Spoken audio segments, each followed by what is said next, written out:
C3 का second,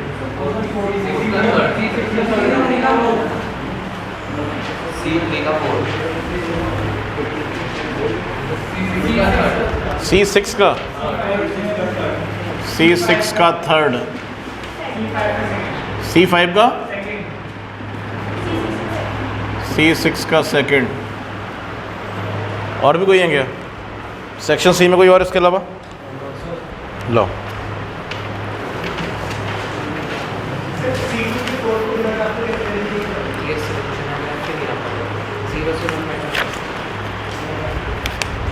करके देख लेता हूँ, मुझे ट्राई करके।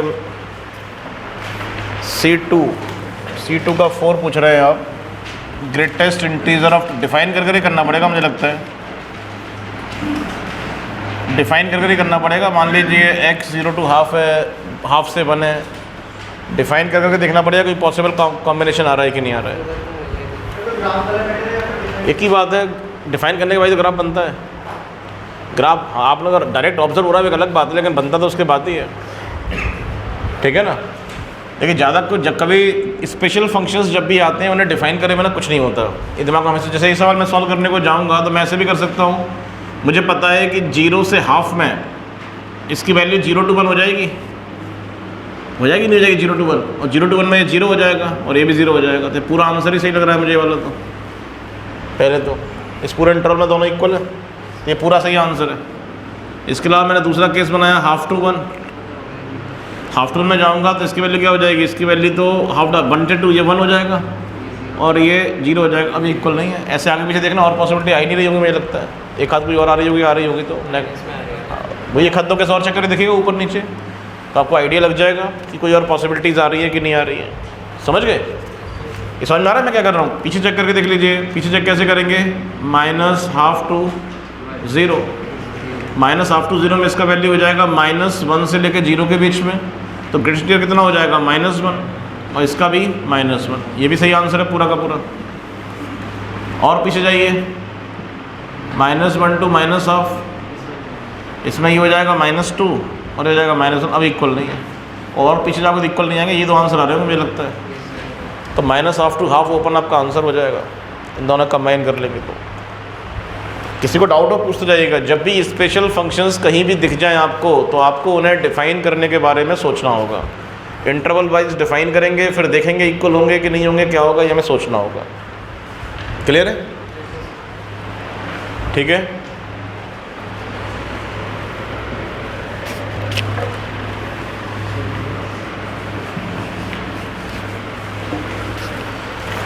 C3 का सेकंड, ये तो आप पर होना चाहिए था मुझे लगता है।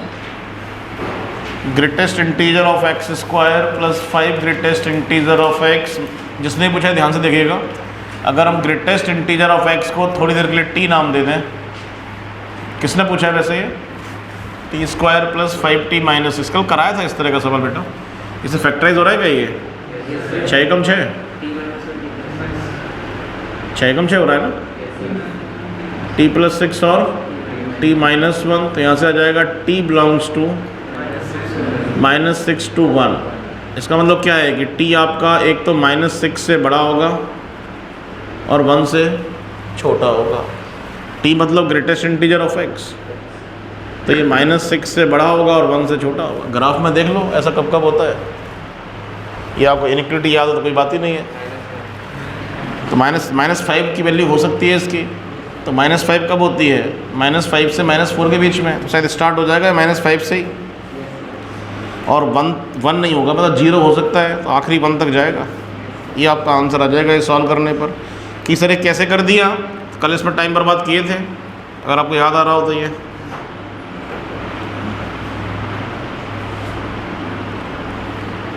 याद है कि नहीं है? इस तरीके से किए थे। तो ये -1 -2 -3 -4 -5 -6, मुझे -6 से बड़ा चाहिए, मतलब यहाँ से चाहिए इस जगह से। ये -5 है, यहाँ से हमारा आंसर आ जाएगा। ये -1 -2 -3 -4 और -5 से स्टार्ट हो जाएगा, और मैक्सिमम वैल्यू 1 से छोटी चाहिए, मतलब यहाँ तक जाएगी, ये इंक्लूड नहीं होगा यहाँ तक। ये क्या है? 1। तो हम सीखे थे ग्रेटेस्ट इंटीजर ग्राफ से कैसे हम इनइक्वालिटी सॉल्व करते हैं ग्रेटेस्ट इंटीजर की। इनके 4 फॉर्मूले मैंने आपको याद भी कराए थे, ठीक है ना। सिर्फ आप वीडियोस देख लीजिएगा, 2-3 मैंने रिकॉर्डिंग करी थी, उन्हें आप देख लीजिएगा, अगली क्लास कल सुबह ही है, कल सुबह के बाद देख लीजिएगा, तो फिर आप थोड़े कंफर्टेबल हो पाएंगे।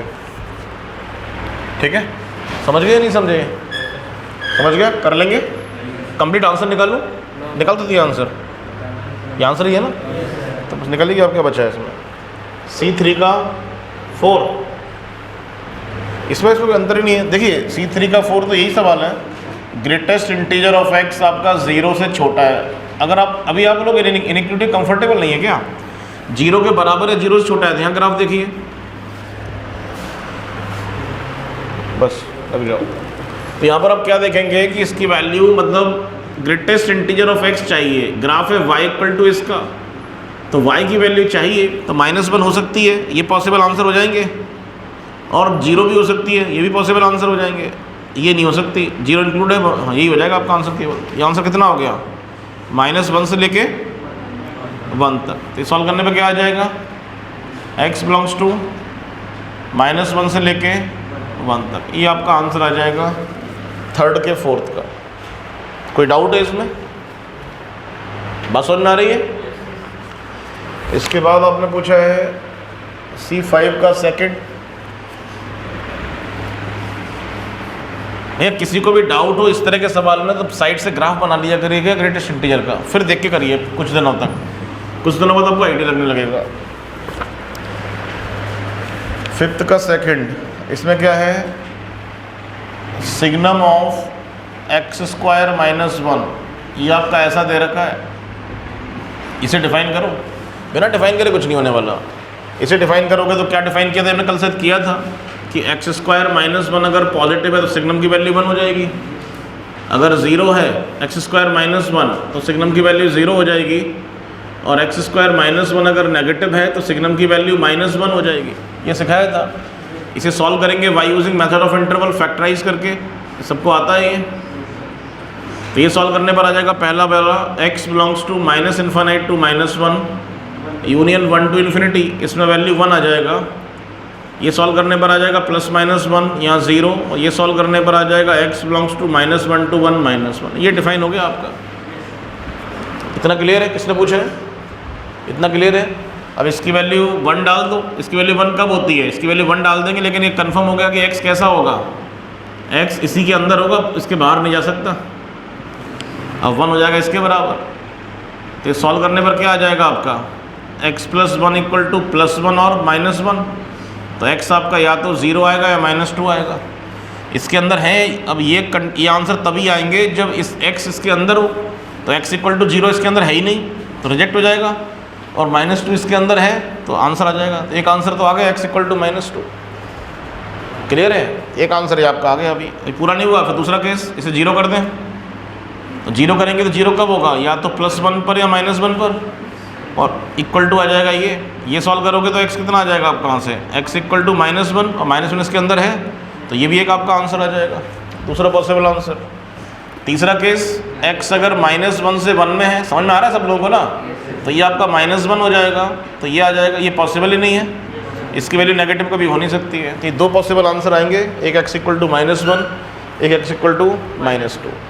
कोई भी स्पेशल फंक्शन दिखेगा तो बिना डिफाइन करे नहीं होगा, वो डिफाइन तो आपको करना ही पड़ेगा। ठीक है? कोई डाउट हो तो बोलिए।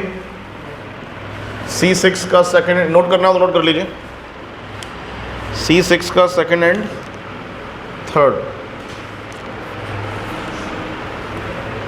हटाऊँ उसे? नोट कर लीजिए भैया, नोट कर रहे हो तो हटाए।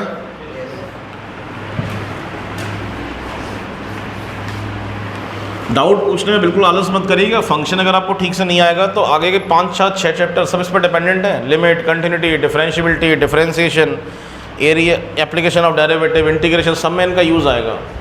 ठीक है ना? पूरी कैलकुलस इसके सहारे चलेगी। तो आपको कोई भी जगह डाउट हो तो आप पूछते जाइएगा, शर्माइएगा नहीं। समय की कोई दिक्कत नहीं है, हम सुबह संध्या कभी ना कभी पढ़ ही लेंगे, टाइम की हम पे कोई दिक्कत नहीं है।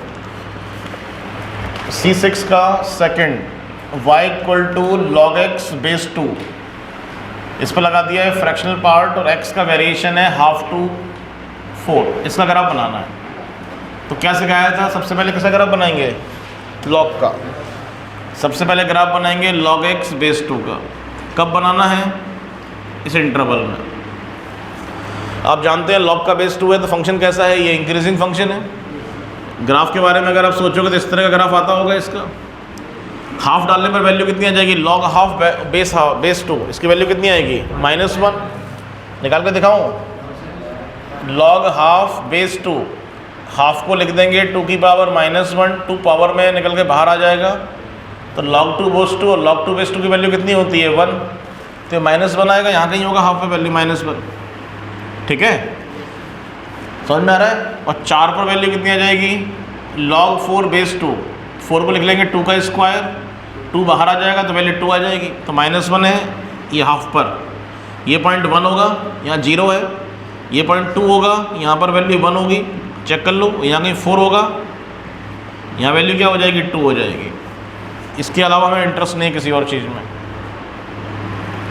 ठीक है, अब अगर इसका ग्राफ बन गया तो मैंने क्या सिखाया था, ग्रेटेस्ट इंटीजर लगाने के लिए पता करना पड़ेगा किन दो इंटीजर के बीच में है। तो साफ दिख रहा है अगर x हाफ टू 1 के बीच में है, x कैसा है, अगर इसने क्या दे रखा है, फ्रैक्शनल पार्ट रखा है। ठीक है, डिफाइन करते हैं। चलो पहले इसी तरह लिख लें, जरूरत तो पड़ इसकी पड़ जाएगी मुझे लगता है। अगर x हाफ से 1 के बीच में है तो फंक्शन की वैल्यू क्या आ रही है आपकी -1, मतलब log x की वैल्यू क्या आ रही है इसकी -1 to 0 के बीच में। और अगर आपको याद हो फ्रैक्शनल पार्ट ऑफ x जब हम निकालते थे तो ये x होता था कब, जब x 0 से 1 में हो, बोलिए। और लेकिन x अगर -1 से 0 में होता था तो इसकी वैल्यू x + 1 आती थी, और x अगर 1 से 2 होता था तो x -1 आती थी। याद है कि नहीं, और भी आती थी। तो इस वाले केस में जो ये वाला केस लिया आपने x का, इस केस में log की वैल्यू कैसी है, -1 to 0 में है, -1 to 0 में, तो ये वाला केस, तो फंक्शन की वैल्यू क्या आ जाएगी इसकी, log x + 1 आ जाएगी। तो क्या आ जाएगी इसकी वैल्यू, log x + 1, जो x है वहाँ पर वो यहाँ log x है, तो x + 1 की जगह क्या आ जाएगा, ये आ जाएगा। सही बोल रहा हूँ ना। दूसरा केस, अगर आपका x 1 से 2 के बीच में है तो x अगर 1 से 2 में है तो log x का वेरिएशन क्या है, 0 to 1, और log x अगर 0 to 1 में है तो फ्रैक्शनल पार्ट ऑफ, ये देखो पूरा लिख के दिखा देता हूँ, fractional part of log x ये क्या आ जाएगा, अगर log x 0 to 1 में है तो हो जाएगा log x, बोलिए। अगर log x -1 to 0 में है तो हो जाएगा log x + 1, और अगर आपका log x 1 से 2 में है तो क्या आ जाएगा, log x -1, ऐसा हो जाएगा। वही मैं कर रहा हूँ। तो x अगर हाफ से 1 में है तो log कितना हो गया, -1 to 0 में, -1 to 0 में क्या आ जाएगा, log x + 1। x अगर 1 से 2 में है तो log x कितना है, 0 to 1 में, और 0 to 1 में क्या हो जाएगा, log x, बोलिए। और अगला केस, x अगर 2 से 4 में है तो कितना आ जाएगा, log x बेस 2 -1। ये फंक्शन डिफाइन हो गया। अब इसका हमें ग्राफ बनाना है। आ रही बात समझ में? हाँ, ये 1 से 2 में तो log x 2 से 4 में, log x तो 1 से 2 में है, तो x 1 से 2 में है तो ये वाला केस तो बनेगा। ग्रेटेस्ट इंटीजर log x पे लगा है, x पे थोड़ी लगा हुआ है। x अगर आपका 2 से 4 में है तो log x बेस 2 आपका 1 से 2 में है। ठीक है, गलती कर दी है क्या, कहानी खत्म हो गई। तो ग्राफ बनाना है, ग्राफ बना लेते हैं। इतना नोट कर लीजिए, करना हो तो नोट कर लिया, कर लीजिए।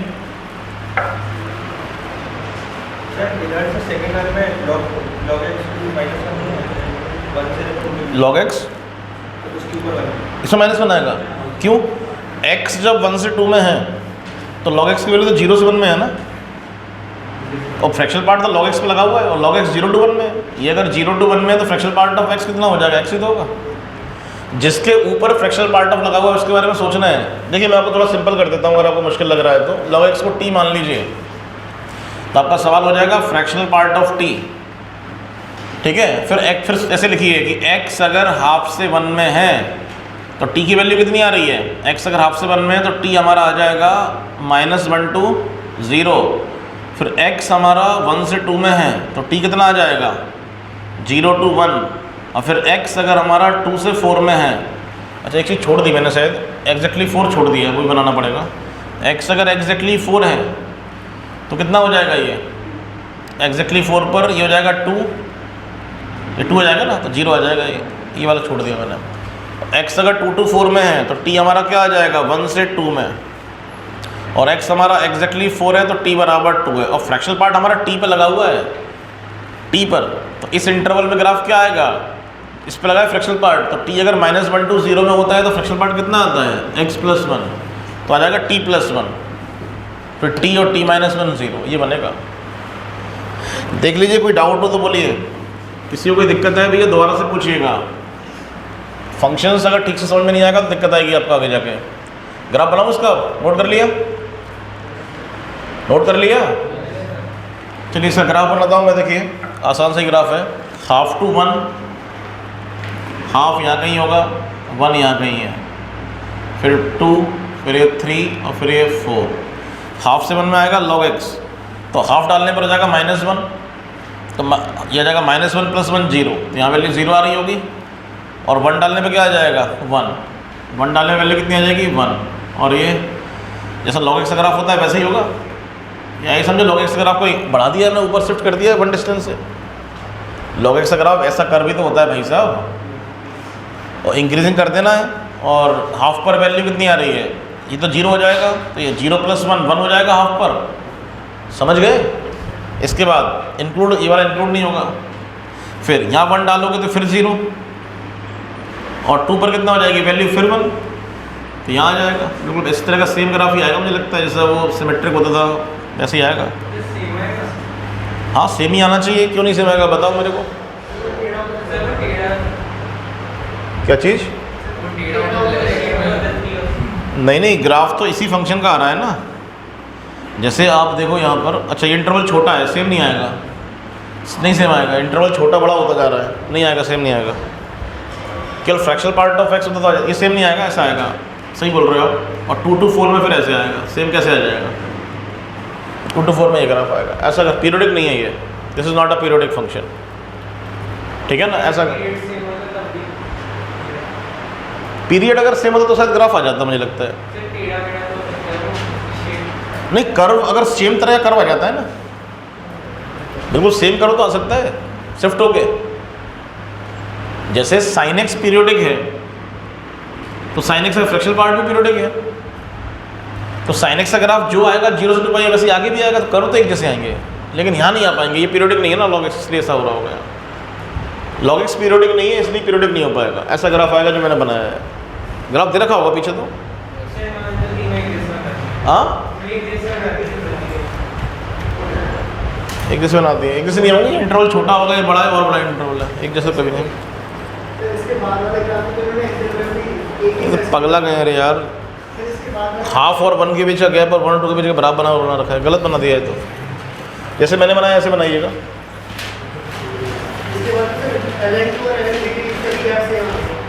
गलत है इनके ग्राफ फिर। हमें तो भैया सही सीखना है, ठीक है ना, और सही सीखने के लिए हमें हर घड़ी चेक भी करना पड़ता है, सही है गलत है। मैं गलत पढ़ा दूँ तो भी चेक करना पड़ता है आपको, एज अ स्टूडेंट आपको मॉनिटरिंग सबकी करनी पड़ती है। हाँ करनी भी चाहिए, अगर आपको गलती से मैं गलत पढ़ा जाऊँ कभी तो आपको बताना तो पड़ेगा, सर आपने गलत बता दिया था। कभी कभी बोलने में गलती हो जाती है, कभी कभी बोल कुछ रहे होते हो, लिख कुछ रहे होते हो, कभी कभी हो सकता है मेरे को ही मैं ही कन्फ्यूज़ हो जाऊँ, तो ठीक है ना। तो आपको ऐसा लगता है तो आपको बोलना ही पड़ेगा, वो तो चाहे शीट हो, चाहे मैं हूँ, चाहे कोई भी हो। सीखना सही है, बिल्कुल 100% सही सीखना है, काम इतना इम्पोर्टेंट है और दुनिया में कोई इम्पोर्टेंट नहीं है। क्लियर है? इसमें कुछ रह गया हमारा सेक्शन सी में, क्या हो C6 का 3rd। अब एग्जैक्टली सेम प्रोफाइल है इसमें, तो बेटा आप देखो ये बना के दोबारा दिखा देता हूँ, थोड़ा और सुंदर बना के दिखा देता हूँ आपको ये वाला, अगर आप चाहो तो। सुंदर से मतलब और बेहतर समझाने की कोशिश करता हूँ। यहाँ पर आपको e⁻x में x का वेरिएशन दे रखा है -∞ to ln3, ठीक है। जरा देखिए ln x का ग्राफ तो आप जानते हैं, ऐसा इंक्रीजिंग ग्राफ होता है, 0 पर वैल्यू 1 होती है। हमारा इंटरेस्ट यहीं से चालू हो गया है और गया है ln3 तक। ln3 यहाँ कहीं आ रहा है, ln3 कितना होगा, पॉजिटिव होता होगा, 1 से बड़ा होगा ln3, यहाँ कहीं आएगा ln3।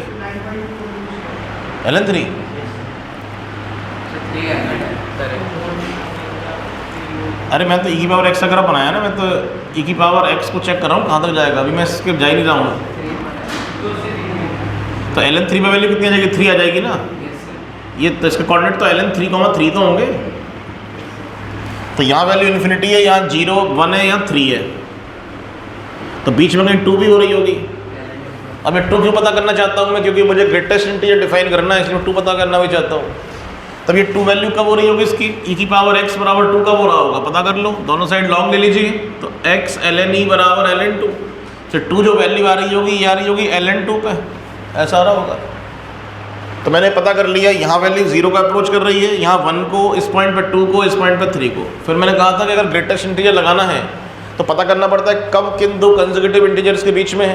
तो अगर x आपका माइनस इन्फानाइट से 0 के बीच में है तो इसका वेरिएशन क्या हो जाएगा, 0 से 1 के बीच में। इसका वेरिएशन क्या हो जाएगा, 0 से 1 के बीच में। और 0 से 1 के बीच के नंबर का ग्रेटेस्ट इंटीजर कितना हो जाता है, 0। अगर x आपका 0 से ln 2 के बीच में है, कितना है, 0 से ln of 2, तो 0 से ln 2 के बीच में फंक्शन की वैल्यू कहाँ से कहाँ तक वेरी कर रही है, 1 से 2, और 1 से 2 का ग्रेटेस्ट इंटीजर कितना हो जाएगा, 1।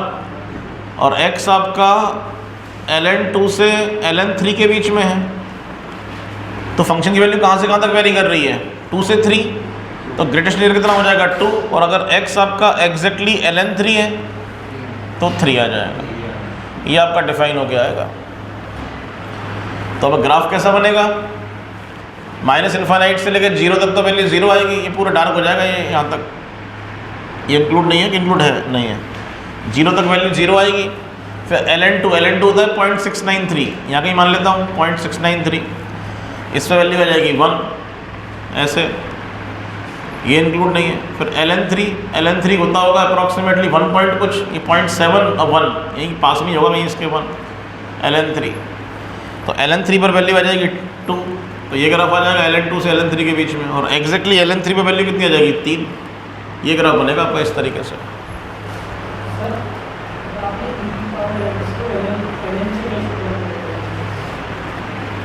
जो ln होता है इसी का बेस e होता है, इसका ln पे log, ln और log एक ही बात है।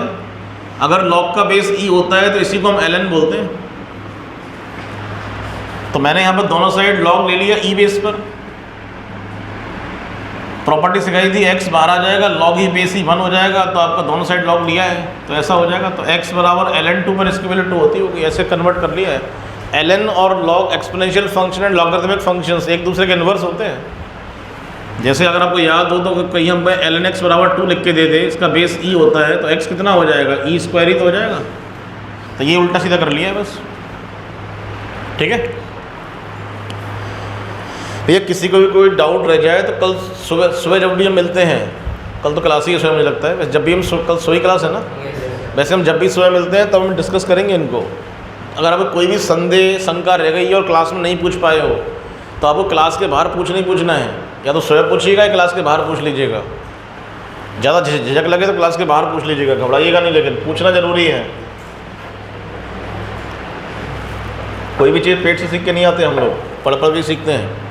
मैं भी रोज़ सीखता हूँ कई चीज़ें, रोज़ 15-16 साल हो गए पढ़ाते पढ़ाते, आज भी कोई सवाल कर रहा होता हूँ तो कुछ नई बात दिमाग में आ जाती है जो पहले कभी नहीं आई है। तो लर्निंग प्रोसेस कभी ख़त्म नहीं होती अगर हम तैयार हैं उसके लिए। तो आपको जितना आता है उससे और बेहतर करने के लिए कुछ आपको नया आ रहा है पूछते जाइए। झिझकोगे शर्माओगे तो नहीं हो पाएगा। हटाओ से जितने भी सवाल होमवर्क में देता हूँ सारे अच्छे से करिए, नहीं हो रहा है पूछिए, क्लास में नहीं पूछ पा रहे हो क्लास के बाहर पूछिए, कहीं भी पूछिए। ज़्यादा समझ में आ रही है तो व्हाट्सएप पे मैसेज डाल दिया करिए, मैं अपने आप कर दूंगा बोर्ड पे आके, पता भी नहीं चलेगा किसने पूछे थे, ठीक है ना। अपने आप आ जाया करूँगा कि ये अज्ञात सवाल हैं जो कुछ बच्चों ने पूछे हैं, और मैं चुपचाप चालू हो जाया करूँगा बताना, आप पता ही नहीं चलेगा किसने पूछ लिए। सब एक दूसरे से पूछा करेंगे, तूने पूछेगा ये किसने पूछ लिया है। तो मैं पूछा भी नहीं करूँगा आपसे किसने पूछा है, मैं चुपचाप आया करूँगा और चालू हो जाया करूँगा करना अपने आप ही। लेकिन सबसे इम्पोर्टेंट है सीखना, पूछना बहुत ज़रूरी है, ठीक है ना। कुछ और पूछना है सेक्शन सी में? सेक्शन डी करने को दिया था पूरा, क्या दिया था डी में? D1 D2 D3 D4 बोलिए। D3 नहीं था और D4 था, ऐसा मैंने क्यों किया होगा? ऐसा मैं क्यों करूँगा कि D3 नहीं दूँ D4 दे दूँगा? इसका तो इलॉजिकल लग रही है वाली बात। तो आपने बोला D3 मत करना,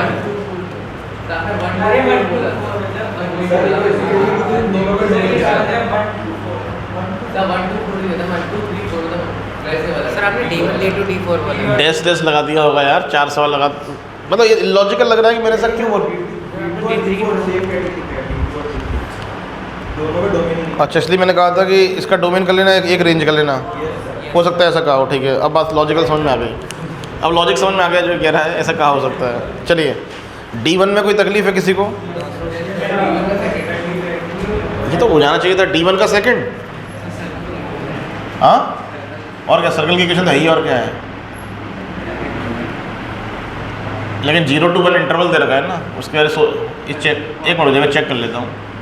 आपका ये ऐसा बन रहा है, ठीक है, या डायरेक्ट सोच लो, जैसे बिल्कुल सही कह रहा है, fx को y लिख दो, it's the equation of circle. ये पूरा सर्कल बनेगा और इंटरवल दे रखा है 0 to 1, और 0 to 1 भी लूँगा तो ग्राफ ऊपर भी आएगा नीचे भी आएगा, ये बनेगा 0 to 1 में ग्राफ। बिल्कुल सही कह रहा है। पढ़ने लगा तो आज हो गया नो सर दे फिर। तो यहाँ पर हमें साफ नज़र आ रहा है कि ये फंक्शन तो नहीं हो सकता है। देखिए, पढ़ने लगे तो अच्छी बात है, 12th क्लास बहुत इंपॉर्टेंट होती है। 11वीं निकल गई जैसे निकल गई, फ़र्क नहीं पड़ता।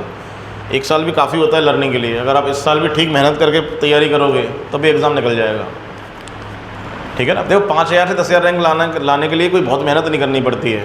ठीक एवरेज मेहनत करनी चाहिए, समझदारी से पढ़ो, सीख के, तो इसमें में रैंक आ जाती है 5 से 10,000, ठीक है ना।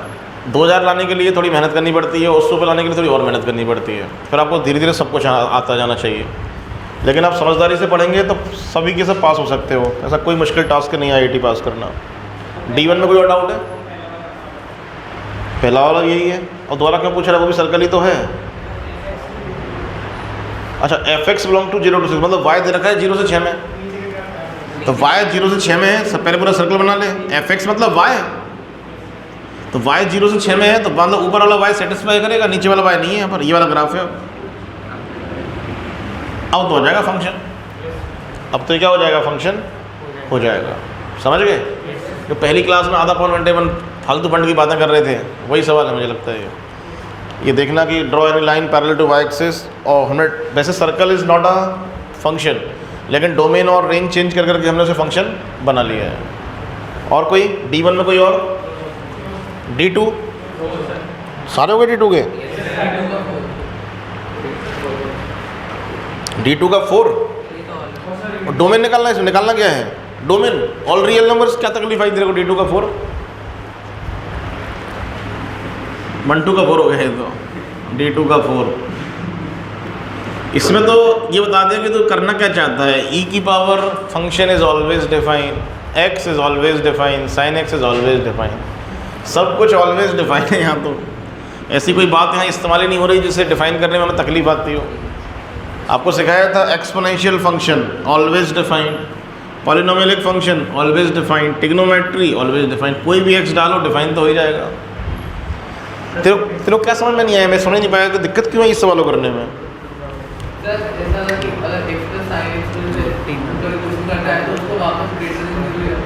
तो रूट थोड़ी लगाए, यहाँ कोई नियम मत बनाओ। आप किस फंक्शन को डिफाइन करना चाहते हो? आप यहाँ पर एक्सपोनेंशियल फंक्शन को डिफाइन करना चाहते हो। सबसे पहला फंक्शन हम लेफ्ट टू राइट मूव करें, सबसे पहले आया e की power fx, exponential function. Exponential functions are always defined. इसका मतलब क्या है, इसकी वैल्यू कुछ भी आ जाए कोई दिक्कत नहीं है e को। तो अब इसकी वैल्यू कुछ भी आ जाए तो इसकी वैल्यू तो हम x कुछ भी डाल दें, सेटिस्फाइड है, डिफाइंड है। ये भी x कुछ भी डाल दें, ये भी ऑलवेज डिफाइंड है। वॉट एवर भी द x, ये ऑलवेज डिफाइंड, ये डिफाइन तो ये भी ऑलवेज डिफाइंड। तो डोमेन तो यहाँ पर ऑल रियल नंबर ही हो जाएगा। D2 का सेकंड, D2 के सेकंड में लिखा हुआ है square root of sine of cos x। Class में कराया था क्या ये? साइन ऑफ cos x का आपसे उसने कहा है कि डोमेन बताइए, डोमेन ही पूछा है ना। तो डोमेन निकालने के लिए दोस्त सबसे पहले आपको स्क्वायर रूट डिफाइन करने के बारे में सोचना पड़ेगा। स्क्वायर रूट डिफाइन करने पे जाओगे तो पहली कंडीशन बनेगी कि साइन ऑफ cos x 0 या 0 से बड़ा होना चाहिए। अब रूट तो डिफाइन हो गया, रूट के बाद अगला फंक्शन आ गया साइन ऑफ cos x। कि सर इसके बारे में सोचें तो साइन x तो ऑलवेज डिफाइंड है, cos x का वैल्यू कुछ भी आ जाए, साइन को तो कोई दिक्कत ही नहीं है। और cos के बारे में सोचें तो x का वैल्यू कुछ भी डाल दो, cos को भी कोई दिक्कत नहीं है। तो ये तो सब ऑलवेज डिफाइंड है। बस एक ही कंडीशन बनी है कि साइन ऑफ cos x कैसा होना चाहिए, 0 या 0 से बड़ा होना चाहिए। इतनी बात समझ में आ गई आपको? बस नहीं, इसके बाद ही सवाल है मुझे लगता है। बस कहाँ हुई? साइन ऑफ cos x 0 या 0 से बड़ा होगा। अब हम cos x के बारे में सोचें, वॉट एवर भी द वैल्यू ऑफ x, आप जानते हो cos x कैसा होता है, -1 से 1 में होता है। तो cos x अगर -1, अगर साइन cos x साइन के लिए एंगल है तो ये 57 डिग्री का रेडियन में हो जाएगा, ये 57 डिग्री के आसपास होगा। मैं ये कहना चाह रहा हूँ sin x का ग्राफ बनाओगे अगर आप, देखिए सवाल अच्छा है मुझे लगता है, ये sin x का ग्राफ आएगा और हमारे पास cos x का वेरिएशन -1 इधर कहीं आएगा, -1 मीन 57 डिग्री, +1 और -1। तो इस इंटरवल में तो साइन की वैल्यू नेगेटिव भी हो रही है।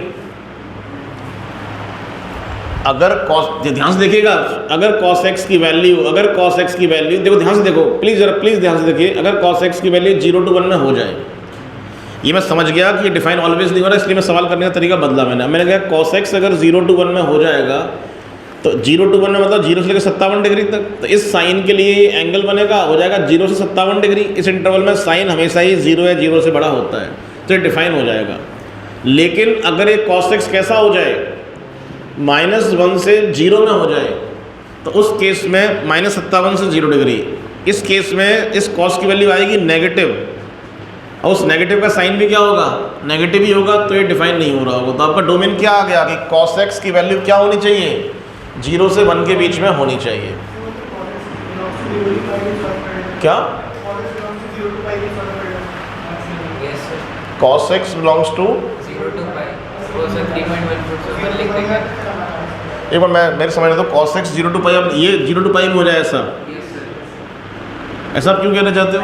sin है 0 to pi, अच्छा sin x 0 to pi में होता है, तो sin x तो फिर 2 pi से 3 pi में भी होता है। सर 2 पूरा करना पड़ेगा ना, हाँ पूरा करना पड़ेगा। देखो मैंने तो उल्टा देखा है, मैंने कैसे देखा है कि मुझे अगर ये पॉजिटिव चाहिए और इसका वेरिएशन मुझे पता है -1 to 1, तो अगर ये नंबर -1 to 0 में आ गया तब दिक्कत दे जाएगा। अगर ये -1 to 0 में हो जाएगा तो साइन डिफाइन होने पे नेगेटिव दे जाएगा। तो आंसर क्या बन जाएगा, cos x क्या हो जाना चाहिए हमारा, 0 to 1 में हो जाना चाहिए, कहानी खत्म। अब बना लो cos x का ग्राफ, तो आंसर आपके आ जाएंगे। एक तो ये इंटरवल, ये 1 एग्जैक्टली बननी चाहिए, क्या दिक्कत है इस पर भी हमें, इसमें कोई दिक्कत नहीं है। तो आंसर क्या आ जाएगा, ये -π/2 से π/2 डोमेन, फिर 3π/2 to 5π/2, फिर 7π/2 to 9π/2, हाँ तो 2n ऑड मल्टीपल ऑफ आ जाएगा 2n पाई -π/2 से लेके 2n पाई प्लस π/2 यूनियन, और n can be any integer. हाँ रेंज तो हम क्लास में निकाले थे, केरियन के चारों सवाल कराए थे, sine cos x, sine of sin x, sine of 2 cos x, 4 सवाल कराए थे बेटा ये।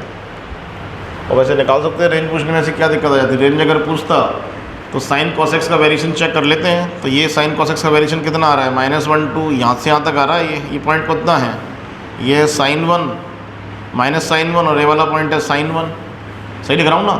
ये रेंज आ रहा है, रूट लगाया तो नेगेटिव वाला केस तो रिजेक्ट ही हो गया है। ये रेंज आएगी 0 to sin 1, क्या रेंज आएगी इसकी, 0 to sin 1। अगर रेंज चाहिए तो आंसर आएगा 0 to sin 1।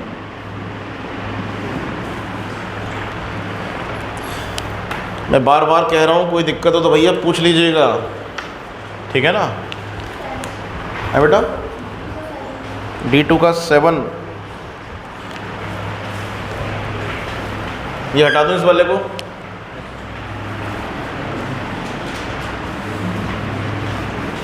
D2 का 7 क्या कहता है ये, D2 का 7 कहता है कि fx आपको दे रखा है ln of greatest integer of x² + x + 1 का डोमेन बताइए। तो बेटा सबसे पहले लॉग को डिफाइन करेंगे, तो अभी कंडीशन ये आ जाएगी, greatest integer of x² + x + 1 0 से बड़ा होना चाहिए, तभी लॉग डिफाइन होगा।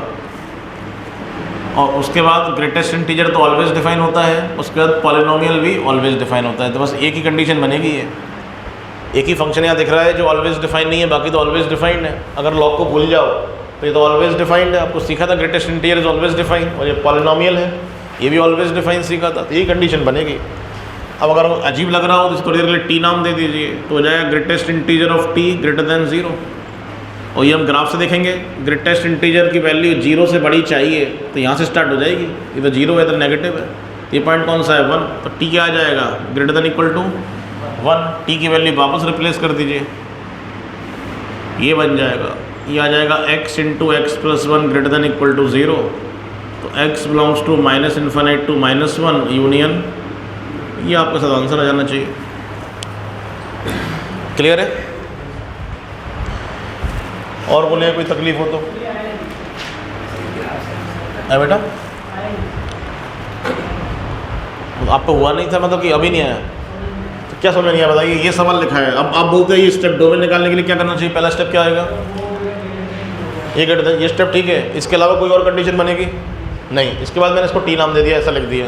ये सॉल्व कर सकते हैं आप, greatest integer of T greater than 0। कैसे कन्फ्यूजन होगा? जनाब कल आपको जो 4 इनइक्वालिटीज मैंने लिखाई थी, आपने याद की थी या ड्राइव करी थी?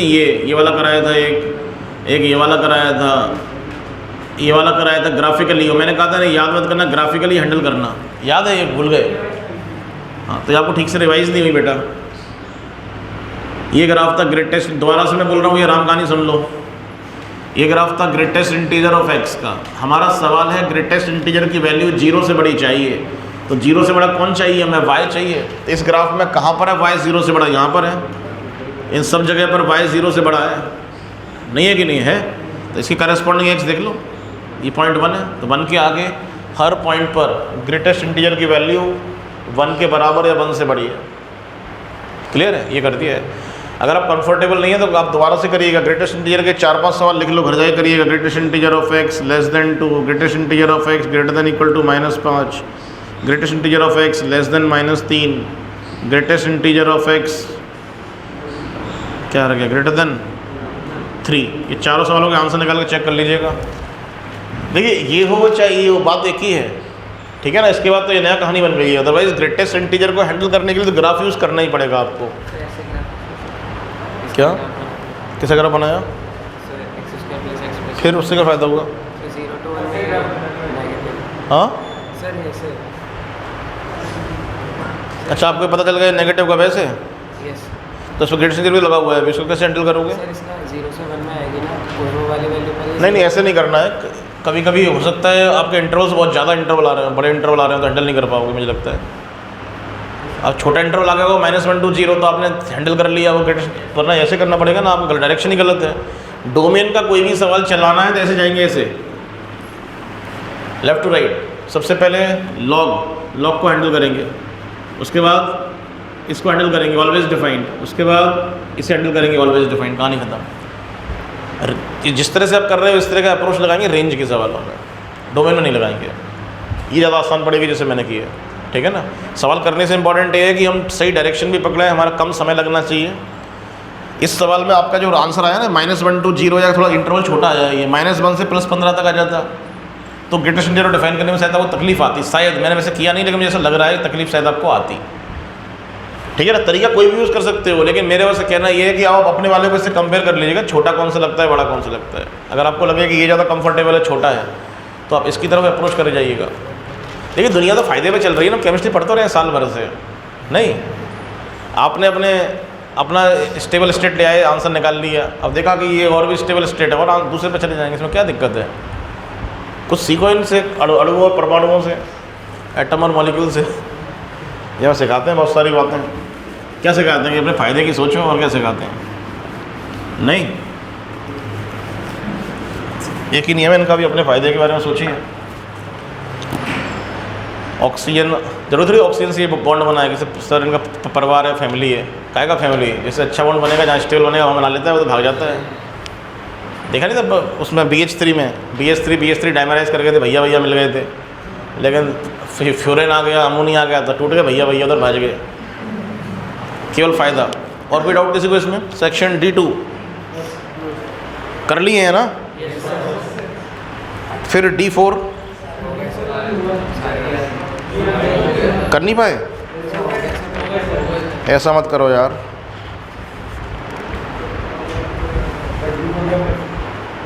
D4 का फिफ्थ कौन सा वाला है ये? 1 2 3, अच्छा 4 5। अरे मारा, इसमें क्या दिक्कत आ गई? तेरे को देख के आंसर आ रहा है 10 और 0 है, ये आंसर होगा 0 से 10। इसमें कुछ करना भी नहीं है, बस बोलना है। ये तो स्कूल का सवाल है, मुझे लगता है 11वीं क्लास में स्कूल में भी आ सकता है। आपको सीखा होगा बेटा A sin x + B cos x की रेंज, टेक्नोमेट्री में सीखा होगा। Minus root A square plus B square से plus root A square plus B square range होती थी A sine x plus B cos x की, याद है?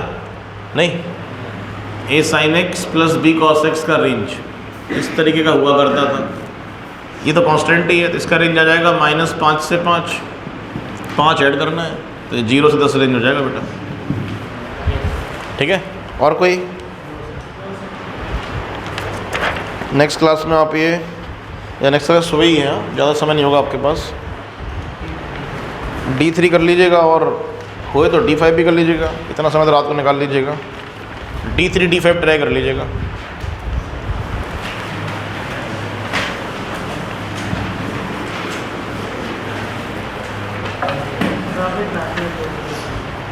कुछ दिए थे क्वेश्चन, पूछना है उनमें से कोई? कौन सा दे दिया था, ऐसा चेक करना है जो सवाल ही कल ही बनाया था यार, तो करके चेक करना पड़ेगा। Fractional part of sine x plus cos x से दे दिया था, ट्राई करते हैं। तो √2 ऐसे ही क्या होगा ना, कल वाला स्टेप है तो ये इसके ऊपर लग गया है फ्रैक्शनल पार्ट ऑफ एक्स, ये ऐसे निकल लो। आपको कल वाला सवाल नोट है आपके पास, ग्रेटेस्ट इंटीजर वाला, तो इसे लिख दो greatest √2 sine of x plus π/4 और minus greatest integer of this, इसे लंबा हो जाएगा। हाँ, डायरेक्ट आसानी से हो रहा है, बोलिए बताइए क्या करें भैया? इसी का अगर बना लूँगा, हाँ पूरे का बना लेता हूँ 0 से 2π, जो कल बनाया था उसी की बात कर रहे हैं। ये सवाल हम कल किए थे एग्जैक्टली, बस ग्रेटेस्ट इंटीजर था, कल फ्रैक्शनल पार्ट हो गया है इसमें। कल हम ग्राफ बनाए थे, आपको याद होगा, इस तरह कुछ ग्राफ है। क्यों?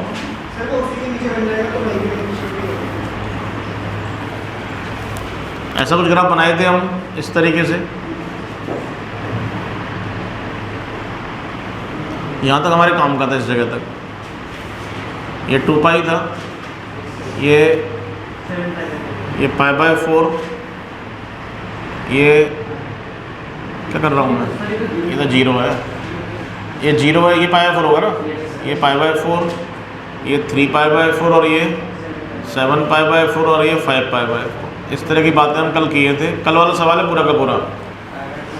यहाँ वैल्यू -1, यहाँ 1 थी, यहाँ √2 थी, यहाँ वापस से 1 हुई थी। ये पॉइंट कितना था, π/2 था। यहाँ इन 2 पॉइंट पे वैल्यू -1 थी। ये पॉइंट कौन से थे, ये पाई था और ये 3π/2 था। ये राम कहानी पूरी हम कल डिस्कस कर लिए थे। तो इस पूरे का ग्राफ बन गया, ये -2 थी, -√2। अब आपसे कहा गया ऐसे फ्रैक्शनल पार्ट लगाना है, तो मैंने कैसे कहा था कि फंक्शन की वैल्यू अगर 0 to 1 में होती है तो fractional part of x x ही हो जाता है। तो जब जब इसकी वैल्यू 0 to 1 में होगी तब तक ग्राफ यही कहीं आ जाएगा, याद है ना। Fractional part of x x ही हो जाता है अगर एक्स 0 से 1 में हो। तो fractional part of √2 sine of x plus π/4 ये क्या हो जाएगा, √2 साइन ऑफ एक्स प्लस π/4 ही हो जाएगा अगर ये पूरा नंबर 0 से 1 में हो। तो इस ग्राफ में देख लो 0 से 1 में कब है, यहाँ पर है, ये पूरा 0 से 1 में है। तो ये पूरा ग्राफ यहाँ से यहाँ तक क्या आएगा, एग्जैक्टली यही आ जाएगा जो पहले था। 1 वाला पॉइंट नहीं आएगा, 1 वाले पॉइंट तो वैल्यू 0 हो जाती है फ्रैक्शनल पार्ट में, 0 से 1 में। यहाँ यही आ जाएगा, यही ग्राफ आ जाएगा। इस पॉइंट पर वैल्यू क्या हो जाएगी, 0 हो जाएगी। बात समझ में आ रहा है कि नहीं आ रहा है? इसके अलावा यहाँ कुछ गड़बड़ होगी, देख लें क्या गड़बड़ होगी, लेकिन फिर रुक जाइए। ये जो ग्राफ है ये वापस फिर ऐसे ही आ जाएगा, ये ऐसे आ जाएगा 3π/4 तक तो आएगा। ये पॉइंट फिर इंक्लूड नहीं होगा, यहाँ पर वैल्यू क्या हो गई होगी, 0 हो गई होगी, यहाँ इंक्लूड होगा, ये पॉइंट यहाँ इंक्लूड होगा। अब इनके बारे में सोच लेते हैं। इस इंटरवल में इसकी वैल्यू क्या है, 1 से बड़ी है, 1 से बड़ी है तो 1 से 2 में आ गई। तो 1 से 2 में फ्रैक्शनल पार्ट ऑफ एक्स कितना होता था, x - 1। तो इस ग्राफ में से 1 घटाना पड़ेगा, तो पूरा ग्राफ क्या होगा, 1 डिस्टेंस से नीचे शिफ्ट कर जाएगा। तो ये जो मैक्सिमम वैल्यू थी वो हो जाएगी √2 - 1।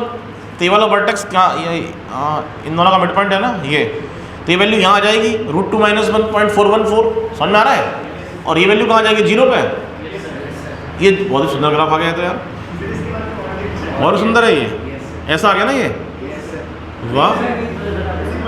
अच्छा इस वाले पॉइंट पर कहाँ ले गया मैं उसे,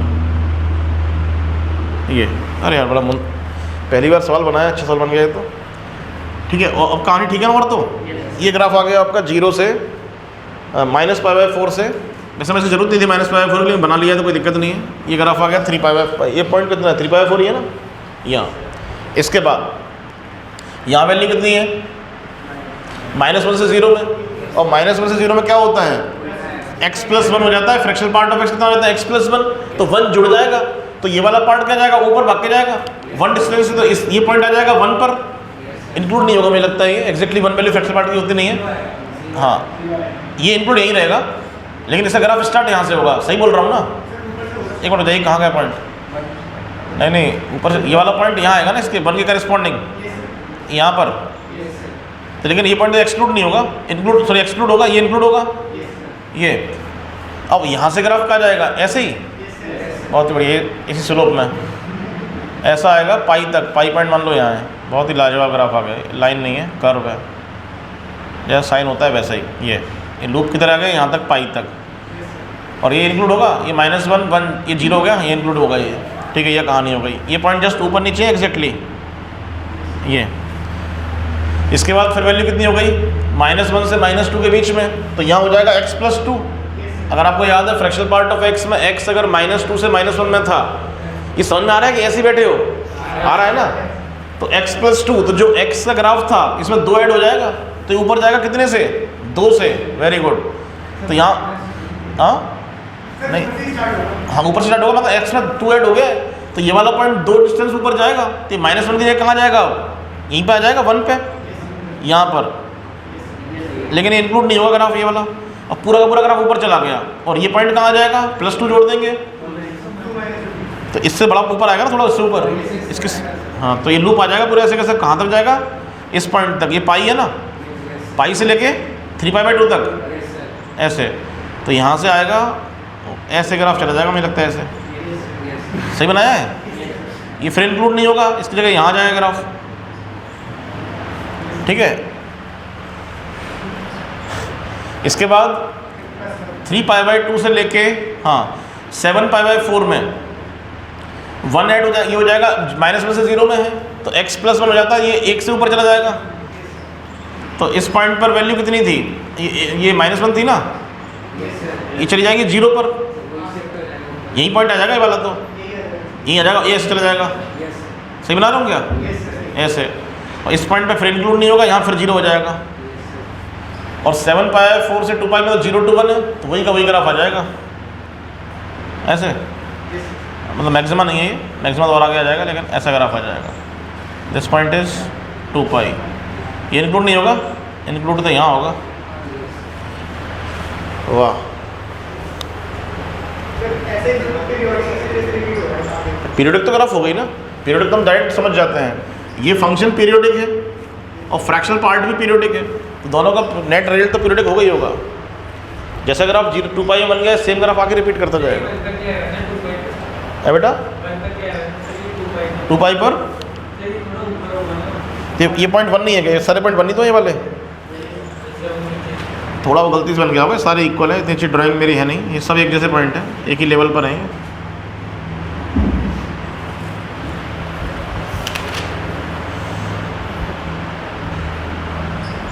चलिए क्लियर है, आगे बढ़े, जिन्होंने नहीं बनाया ना बेटा घर जाके दोबारा बना के देखिएगा, इस तरह के 2-4 सवाल भी कर लोगे तो सब हाथ पैर खुल जाएंगे, तो हो गया होगा मुझे लगता है, तो वैसे ही लिख दिया, तो मैं ये नोट कर लिया, हटाऊँ उसे, मिनिमम ऑफ 10x 0 से 2π में दिया होगा ना, तो 0 से π/2 में अगर मैं जाऊँ तो ऐसा होगा 10x, फिर ऐसा हो जाएगा 10x, और फिर ऐसा हो जाएगा 0 से 2π में 10x, कोड पे जाऊँ तो ऐसा होगा, और फिर ऐसा हो जाएगा, ओके मिनिमम दिया था तो ये आएगा, रुक जाओ हाँ गलत कहती हुई नहीं आएगा, सवाल मन से बनाने में गड़बड़ जाती है, यहाँ तो ये मिनिमम है, यहाँ मिनिमम है, यहाँ पर ये मिनिमम है, ऐसे लूप्स आएंगे। कैंडल बन गई हमारी, ये बुनसन फ्लेम की है, एक छोटी एक बड़ी, रिड्यूसिंग फ्लेम, ऑक्सीडाइजिंग फ्लेम ऐसा आता जाए, सही किया ना अब तो। ये भी छूट गया, ये भी छूट गया, ये आएगा, बहुत ही लाजवाब, सुंदर सुंदर फिगर बन गए, ऐसा लग रहा है ये आ जाएंगे। ठीक है, मैक्सिमा होता तो ऊपर वाले आ जाते हैं, ये वाले ऐसे करके, पहले यहाँ फिर यहाँ। क्लियर है? और भी कुछ था पूछने के लिए? आगे बढ़े। मेरे हिसाब से आप डोमेन रेंज में कंफर्टेबल होने लगे होंगे मुझे लगता है अब तो। अब हम सवाल सीट से ही कर लेंगे, मैं कोई एग्जांपल्स नहीं करा रहा हूँ डोमेन रेंज के, सीट में से हम करेंगे सवालों। आगे बढ़ते हैं, नेक्स्ट लिखिए आइडेंटिकल फंक्शंस। ये क्या होते हैं? Identical functions, identical functions. Next week में हम कोऑर्डिनेशन कंपाउंड भी स्टार्ट कर लेंगे संडे के बाद। आइडेंटिकल फंक्शंस, केमिस्ट्री थोड़ी चलिए, compound identical function. Identical functions का मतलब क्या है? वो नाम में लिखा है आइडेंटिकल और फंक्शन दोनों एक जैसे होने चाहिए, सीधी सी बात है। ठीक है, तो ऐसा तो मत कहना कि sin x cos x identical हो जाएंगे, बिल्कुल एक जैसे, इनका ग्राफ बिल्कुल एक जैसा हो, 100% एक जैसे, उन्हें हम क्या बोलेंगे? आइडेंटिकल फंक्शंस कहते हैं। कोई डेफिनेशन नहीं, यही डेफिनेशन है। ठीक है, जैसे मैं आपको एक सवाल दे दूं 1 and x अपॉन x, सुन लीजिएगा पहले, फिर लिखा देता हूँ। क्या ये आपके लिए आइडेंटिकल फंक्शन है? एक फंक्शन है f(x) = 1 और एक फंक्शन है f(x) = x अपॉन x। समझ गए ना? आइडेंटिकल नहीं है, बस यही मैं समझाना चाह रहा हूँ। तो आप लिख लीजिए, दो फंक्शन आइडेंटिकल कब होते हैं? Two functions are identical when domain of f and domain of g are the same and range of f and range of g are the same and f is also equal to g। अब ऐसा मत करना कि domain range equal करने से function equal हो जाते हैं। फंक्शन का इक्वल होना भी जरूरी है, फंक्शन भी एक जैसे हों, दोनों का डोमेन भी सेम हो और दोनों का रेंज भी सेम हो। तीनों बातें अगर एक साथ एप्लीकेबल हो जाए, two functions are identical when, ये तीनों कंडीशन लिख लो। Two functions are identical when domain of f equal to domain of g, range of f equal to range of g and f(x) equal to gx। Clear है? Common sense की बात है, इसमें कुछ रटना नहीं है। दो फंक्शंस मतलब आइडेंटिकल हमेशा एक जैसे, हमेशा मतलब अगर f(x) जिस पॉइंट पर f(x) डिफाइंड है उस पॉइंट पर gx भी डिफाइंड होगा और बराबर भी होगा, कहानी खत्म होती है। तो रेंज इक्वल करने को इसके नहीं बोलेंगे तब भी काम चल जाएगा। हाँ, फंक्शन अगर क्या, हाँ तो नाम ही आइडेंटिकल फंक्शन, और क्या है? एक ही तो है ही है, अलग अलग है ही कहाँ। अब जैसे सवाल कैसे बनते हैं? सवाल ऐसे बनते हैं, कोई आपको एक सवाल दे देता है कि एक मेरे पास फंक्शन है ln of x² और एक दूसरा फंक्शन है twice of ln of x। हमारा जीवन गुजर गया ln x² को ऐसा लिखते हुए, और आज हम कह रहे हैं कि नहीं, आइडेंटिकल नहीं है। अब मेरी बात समझ पा रहे हैं? अब आपसे पूछा जाए gx बोलिए से, मेरा सवाल है क्या ये फंक्शंस आइडेंटिकल हैं? लिख लीजिए, सवाल लिख लीजिए, क्या ये फंक्शंस आइडेंटिकल हैं? तो आप क्या कहेंगे? है आइडेंटिकल? क्या लग रहा है? कितने लोगों को लग रहे हैं आइडेंटिकल? कि सर कल ही प्रॉपर्टी पढ़ाई थी आपने, 2 निकल के बाहर आ जाएगा। डिफरेंस है, ये वाले हिसाब से लग रहा है कि ठीक है, लेकिन डोमेन चेक करने में जाओगे तो इसका डोमेन जब चेक करने में जाओगे तो आप कहोगे कि x 0 से बड़ा होना चाहिए, और जब इसका डोमेन चेक करने में जाओगे तो आप कहोगे x² 0 से बड़ा होना चाहिए, और x² को 0 से बड़ा करोगे तो x can be any real number except 0। तो आप देखो कि दोनों का डोमेन सेम नहीं है, ये x की हर वैल्यू पर डिफाइंड है एक्सेप्ट 0, और ये x की केवल पॉजिटिव वैल्यू पर डिफाइंड है। जो फंक्शन का डोमेन दोनों का सेम नहीं है, ये परिभाषित कभी और होता है, ये परिभाषित कभी और होता है। आप मेरी बात समझ पा रहे हैं? जैसे समझो कि थर्सडे फ्राइडे सैटरडे को आपको घर से 50 रुपये मिलते हैं, मेरे को भी 50 रुपये मिलते हैं, और मंडे ट्यूसडे वेडनेसडे को आपको कुछ नहीं मिलता और मेरे को 100 रुपये मिलते हैं। तो आप और मेरा फंक्शन एक जैसा है कि सर एक जैसा था थर्सडे फ्राइडे को, तो सर बढ़िया था, एक जैसा चल रहा था, अब आपको ज़्यादा मिल गए। बिल्कुल ऐसा ही है, वेडनेसडे थर्सडे फ्राइडे का डोमेन लिया जाएगा तो हम दोनों एक जैसे हैं, लेकिन मंडे ट्यूसडे वेडनेसडे का डोमेन बदल गया है, उसमें कहानी अलग है। आपके पास तो है ही नहीं, कुछ कहानी नहीं है इस वाले फंक्शन में x नेगेटिव के लिए। तो आपको हमेशा जब भी देखो, पहली बात तो एक जैसे लगने, जैसे आपने कहा ना मेरे को लग रहे हैं एक जैसे, तो आइडेंटिकल होंगे कि नहीं होंगे इसलिए लगना जरूरी है पहले तो। और जब आपको लगे कि यहाँ एक जैसे हैं तब ये सोचना है कि अब ये नहीं हो सकते क्या। और जैसे मैं एक सवाल दे दूँ y = sin x और cos x, क्या आइडेंटिकल हैं? तो कई सारे लोग हो सकता है कह भी दें कि सर हाँ डोमेन भी सेम है, रेंज भी सेम है, सब कुछ सेम ही दिख रहा है। अब फंक्शन ही सेम नहीं है ये तो यहाँ कोई थोड़ी पूछेगा हमसे आइडेंटिकल है कि नहीं, ये तो दिख ही रहा है आइडेंटिकल नहीं है। तो जब आपको लगे कि हाँ एक जैसे दिखते हैं तब आंसर आएगा नॉट आइडेंटिकल या आइडेंटिकल। क्लियर है? वो आपको डोमेन पर ज़्यादा सोचना पड़ेगा। मतलब डोमेन चेक कर लीजिएगा, फंक्शन अगर एक जैसे लगते हैं तो डोमेन चेक कर लीजिएगा, वो काम हो जाएगा। समझ में आ रहा है? दूसरा सवाल, f x equal to square root of x square और f x equal to x क्या आइडेंटिकल है? बोलिए कैसे आइडेंटिकल है यार? कैसे भी आइडेंटिकल नहीं है। जब आप पहली बार आप आए होंगे तो आपको सिखाया होगा मॉड एक्स होता है, नहीं सिखाया था क्या? आप मेरी बात समझ पा रहे हैं? इसकी वैल्यू नेगेटिव हो सकती है, इसकी वैल्यू कभी भी नेगेटिव नहीं हो पाएगी। क्लियर है? आ रहा है समझ में? ये भी आइडेंटिकल नहीं है, नॉट आइडेंटिकल दोनों फंक्शंस। रीज़न क्या है? Square root of any number is always positive. ये सॉल्व करने पर मॉड एक्स है, ये सॉल्व करने पर एक्स है, तो आइडेंटिकल नहीं है। तीसरा सवाल, f x equal to x और f x equal to x square upon x क्या आइडेंटिकल है? नहीं सर, क्यों नहीं है? डोमेन सेम नहीं है। इसका डोमेन ऑल रियल नंबर है, इसका domain all real number except zero. Otherwise तो एक जैसे लग रहे हैं, देखने में काट पीट करके एक जैसे आ जाएंगे। ठीक है ना? तो ये भी आइडेंटिकल फंक्शंस नहीं है। y equal to sine x and y equal to 1 upon cosec x. कि सर जीवन गुजर गया इन दोनों को एक जैसा लिखते लिखते। वो जीवन नहीं गुजरा हमारा, जीवन गुजर गया है कोसेक को 1 अपॉन साइन लिखते लिखते, और पता नहीं क्या पढ़ा रहे हैं सर। इसका डोमेन समझेंगे तो ऑल रियल नंबर्स आएगा कि नहीं? जब इसका डोमेन पे जाओगे तो पहले तो क्या कहोगे? सर 1 डिफाइन है, पहले तो कोसेक डिफाइन होना चाहिए, स्वयं कोसेक डिफाइन होना चाहिए जो दिया है। और कोसेक कब डिफाइन नहीं होता? माइनस इन्फाइनाइट से infinite except odd multiple of pi by 2। तो पहले तो एक कोसेक का डोमेन ही आ गया। क्या लिख रहा हूँ? बात समझ में आ रही कि नहीं आ रही है? इस पे तो कोसेक डिफाइंड होगा, कोसेक का डोमेन। अब कोसेक अपॉन में भी है तो जीरो नहीं होना चाहिए, जीरो तो वैसे भी नहीं होता। तो ये आएगा इस फंक्शन का डोमेन। इसका डोमेन कैसे निकालते थे हम? Numerator always defined, denominator define होना चाहिए और फिर नॉन जीरो होना चाहिए। तो कोसेक की वैल्यू जीरो कभी होती ही नहीं। हम जानते हैं रेंज उसकी माइनस, कोसेक की वैल्यू क्या आती थी? ऑड मल्टीपल पाई बाई 2 तो आएगा। कोसेक है ना? अच्छा कोसेक है, ये तो कर देख दिया है। साइन है ना, एन पाई आएगा, एन पाई। तो इन पॉइंट्स पे कोसेक डिफाइन नहीं है और कोसेक जीरो भी नहीं होना चाहिए। कोसेक जीरो होता है कभी क्या? तो कोई दिक्कत ही नहीं है, यही डोमेन आएगा इसका। इसका डोमेन ये आएगा। क्या डोमेन सेम है? तो ये साइन एक्स और 1 अपॉन कोसेक एक्स आइडेंटिकल नहीं है। अगर कहीं भी आप 1 अपॉन कोसेक को साइन लिख देते हो तो आपको एक बार दिमाग में ये रखना चाहिए कि आंसर गलत आ सकता है। किस तरह से तो कहाँ तक चेक करते फिरेंगे? ठीक है, नहीं करेंगे कई बार, लेकिन जब ऑप्शंस में ऐसा अंदाज़ा लग जाए गलत हो सकता है तो ध्यान रखना पड़ता है।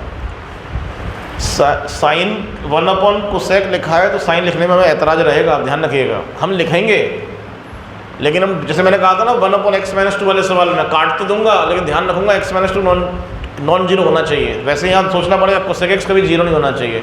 लिख तो दूंगा साइन एक्स, लेकिन साइड में लिखते हुए क्या चलूँगा कि कोसेक एक्स डिफाइन है कि नहीं, जीरो नहीं, कोसेक एक्स डिफाइन है कि नहीं, ये भी मुझे सोचना पड़ेगा। ठीक है? तो ये हमारे कैसे है? नॉन आइडेंटिकल है।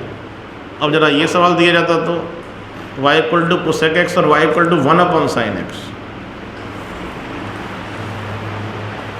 मुझे लगता है ये आइडेंटिकल आ जाएंगे शायद। इसका डोमेन निकालोगे तो यही आएगा। हाँ आ जाएंगे, क्यों नहीं आएंगे? इसका डोमेन निकालोगे तो ये आ जाएगा और इसका डोमेन निकालोगे तो 1 always defined, sine x always defined, sine x non zero होना चाहिए। नॉन जीरो के लिए यही पॉइंट हटाने हैं। इसका भी डोमेन निकालोगे तो क्या आएगा? आ रहा है समझ में कि नहीं आ रहा है आपको? यही सेम। ये कैसा है? ये आइडेंटिकल है। और देखो दुनिया कैसे ख़राब है हमारी। यहाँ से एक बात समझ में आई, कहीं 1 अपॉन साइन लिखा है तो कोसेक लिखने में कोई दिक्कत नहीं होगी, लेकिन 1 अपॉन कोसेक को साइन लिखने में तो दिक्कत हो जाएगी। ठीक है ना? तो ये दोनों ऑप्शन लिखे आ जाएंगे। 4 ऑप्शन में तो जिसको नहीं पता होगा उसके लिए बहुत ही मुश्किल है कि या तो दोनों टिक करेगा, एक भी टिक नहीं करेगा। इनमें से एक आइडेंटिकल है और एक नहीं है, बहुत अजीब लगेगा देखने में। तो आपका लॉजिक क्या है? डोमेन का। आपको डोमेन के बारे में सोचना होगा और फंक्शन तो एक जैसे हूँ पहले। अब मैं लिख दूँ साइन एक्स और 1 अपॉन सेक एक्स क्या आइडेंटिकल है, आप बैठ जाओ डोमेन रेंज निकालने में।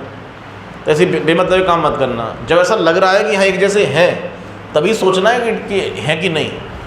जब लगे कि हाँ जुड़वा भैया हैं उसी के बाद सोचना है कि बिल्कुल आइडेंटिकल है कि थोड़ा बहुत अंतर है, तब शक्ल देखनी दोनों की।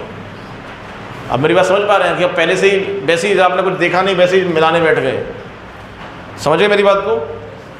तो सेक अगर यहाँ सेक लिख दे या कुछ लिख दे तो बात ही नहीं है, सवाल बनता ही नहीं है। तो इसलिए वैसे सवाल बनाएगा नहीं, सवाल बनाएगा तो आपको देख के लगेंगे आइडेंटिकल। अगर मैं सवाल लिख दूँ square root of x square minus 1 एक फंक्शन है, समझ में आ रहा है सब लोगों को, और दूसरा फंक्शन है रूट एक्स माइनस 1 और रूट एक्स प्लस 1, क्या ये आइडेंटिकल है?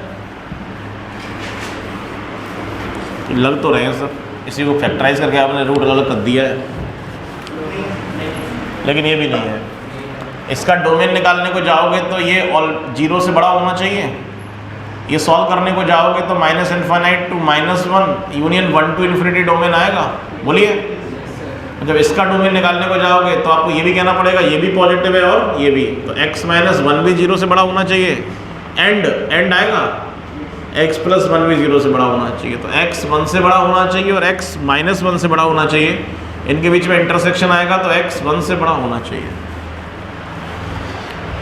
ये प्रोडक्ट में है ना, कल सवाल कराया था समेशन में जो दो फंक्शन समेशन में थे दोनों ही डिफाइन करने पड़ेंगे। ये प्रोडक्ट में दोनों ही डिफाइन करने पड़ेंगे कि सर ये तो हम बहुत बार करते हैं, कई बार x कॉमन ले लिया, बाहर कर दिया, अंदर कर दिया, रूट को सेपरेट कर लिया। अब लेकिन अब आपको थोड़ा दिमाग में रखना चाहिए कि इन बातों का ध्यान रखना पड़ेगा हमें।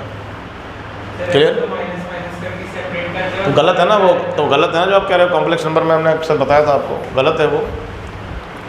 ये ऐसा करने की कोशिश कर रहे हैं शायद, ये रूट ए भी लिखा है तो लिख दिया root -a - b into -a का रूट अलग कर दिया, -b का रूट अलग कर दिया।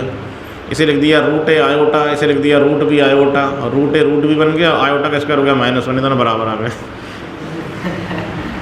और ये स्पेशल गणित होती है ये। यहाँ पर गलती कहाँ पर है? यहाँ पर गलती नहीं है, यहाँ पर भी गलती है सेपरेट करने में। सेपरेशन पॉसिबल ही नहीं है अगर नेगेटिव नंबर है तो ये यही गलती हो गई है। ठीक है ना, इस सब हमें देखना होता है। क्लियर है? तो ये भी हमारे आइडेंटिकल फंक्शंस नहीं है। समझ में आ रहा है आप लोगों को? अब मैं कुछ सवाल लिख दूँ, 10 12 15 सवाल घर जाए करोगे क्या इसके? इसके सवाल मुश्किल नहीं होते, देखना है, समझना है, फिर डोमेन के बारे में सोच लेना है। और क्या है, कुछ तो मैंने करा दिया, कुछ मैं लिखता जा रहा हूँ, आपको समझ में आ जाए तो ठीक, नहीं तो मैं करता चलता हूँ। ये तो मैंने लिखाई दिया था, इनवर्स फंक्शन अभी पढ़ाया नहीं है। इसकी बात करें f(x) = ln of e⁻x and gx = e⁻ln(x), बताइए आइडेंटिकल है कि नहीं? अब लॉग की प्रॉपर्टी अगर याद हो तो e⁻ln(x) सॉल्व करने पे तो x ही आ जाएगा, और ये भी सॉल्व करने पे क्या आ जाएगा? x ही आ जाएगा। तो मतलब सवाल बनता है, लग तो रहे एक जैसे हैं। अब सवाल किस पे जाएगा? डोमेन पर। ये प्रॉपर्टी याद है कि नहीं है आपको? a⁻log x बेस है, मैंने क्या सिखाया था? x होता है, ये प्रॉपर्टी थी, और ये तो सिंपल है, x निकल के बाहर आ जाएगा और ln e 1 होता है। देखने में तो लग रहे हैं दोनों x हैं, लेकिन आइडेंटिकल नहीं होंगे। कैसे? डोमेन। इसके डोमेन पर जाएं तो पहले लॉग को डिफाइन कराएंगे। लॉग को डिफाइन करोगे तो लॉग डिफाइन होने के लिए e⁻x 0 से बड़ा होना चाहिए, और e⁻x तो ऑलवेज डिफाइंड है, तो ये कंडीशन बनेगी। ये भी ऑलवेज ट्रू है, तो डोमेन कितना आएगा इसका? -∞ से इनफाइनाइट। आ रही बात समझ में?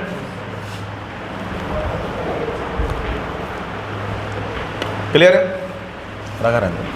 और यहाँ पर सोचोगे तो e⁻x तो ऑलवेज डिफाइंड है, लेकिन ये ऑलवेज डिफाइंड नहीं है। ये डिफाइन कब होगा? तो x 0 से बड़ा होगा। तो इनका दोनों का डोमेन देखिए क्या सेम आ रहा है?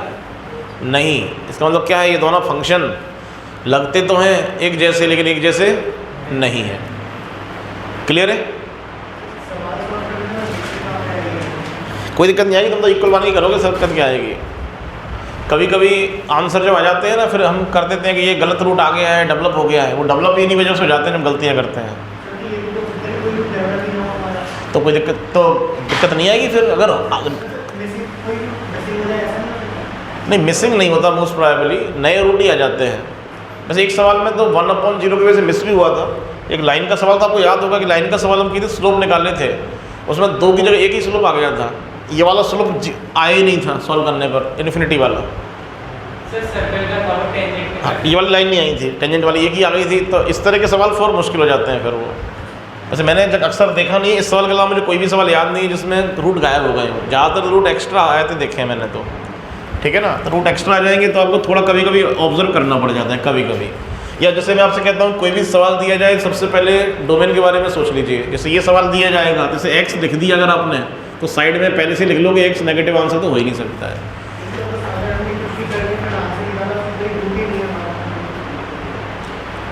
देखो कभी भी अगर आपको जैसे लगे कि आपने ऐसी कोई प्रॉपर्टी लगाई है तो फिर आपको आंसर क्रॉस चेक भी कर लेना चाहिए फिर एंड में।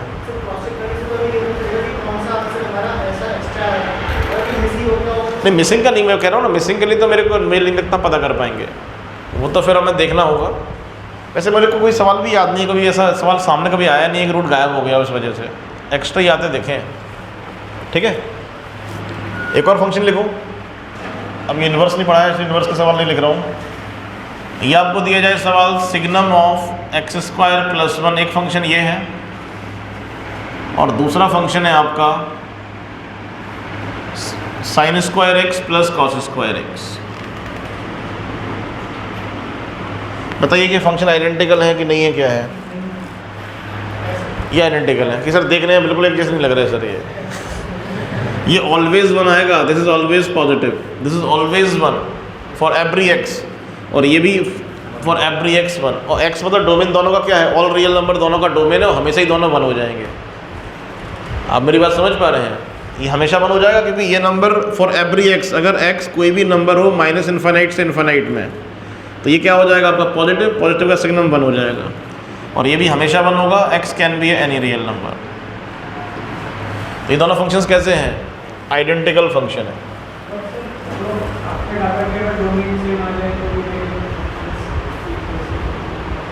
नहीं एक जैसे ही है ना, इसे इसकी वैल्यू तो हमें पता है ना, वन होती है।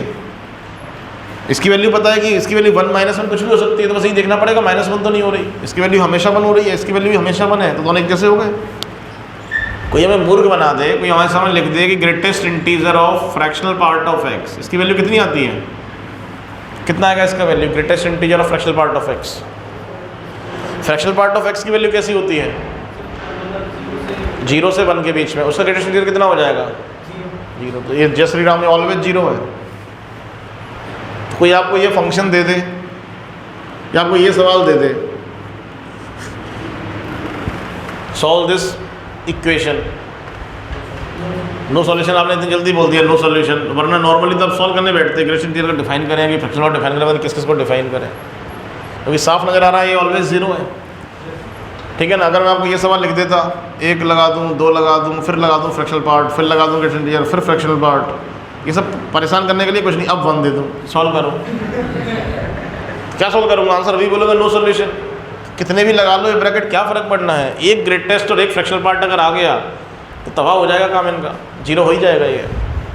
ठीक है ना, 2 फ्रैक्शनल पार्ट लगा दो, क्या फ़र्क पड़ना है, एक ने जो बना दिया होगा दूसरे से कुछ कर ही नहीं पाएगा दूसरा, फिर उस रेंज में आ ही जाएगा 0 to 1 की रेंज में। ठीक है ना।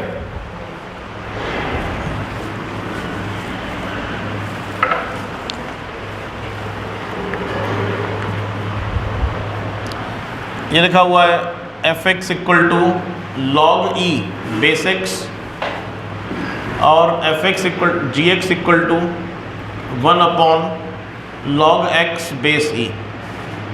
ये बताइए आइडेंटिकल है कि नहीं है?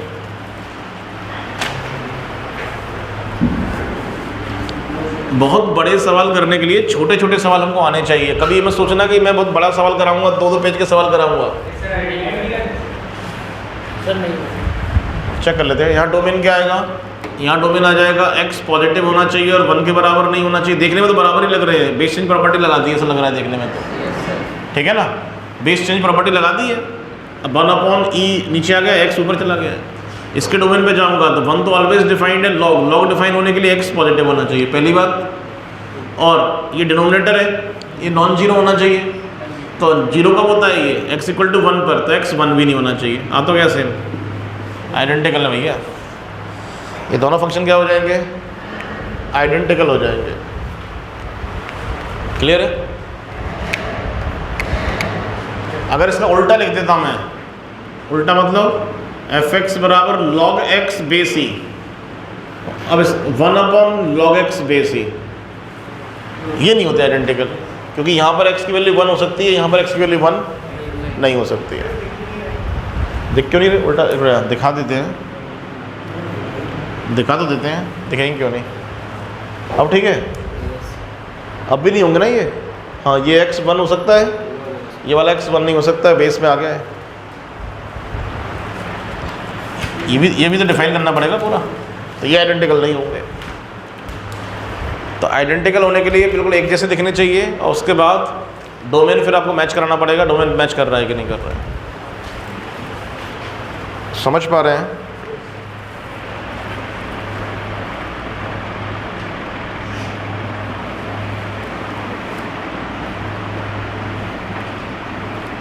fx equal to square root of 1 minus cos 2x by 2 and gx equal to sine x। बताइए भैया आइडेंटिकल है कि नहीं है? क्यों नहीं होंगे? ऊपर मॉड आ जाएगा, इसे डिफाइन करोगे तो मॉड साइन x बनेगा, ना कि साइन x। परफेक्ट स्क्वायर बन जाएगा ना ये। हाफ एंगल्स में कन्वर्ट करोगे बन जाएगा 2 साइन स्क्वायर x बाई 2 पे रूट 2 कट जाएगा, root of sine square x क्या बनेगा? Mod sine x। दोनों फंक्शन आइडेंटिकल नहीं दिख रहे, नॉट आइडेंटिकल। आ रही बात समझ में? fx equal to x mod x and gx equal to x square signum of x। बताइए आइडेंटिकल है कि नहीं? fx equal to x mod x and gx equal to x square signum of x।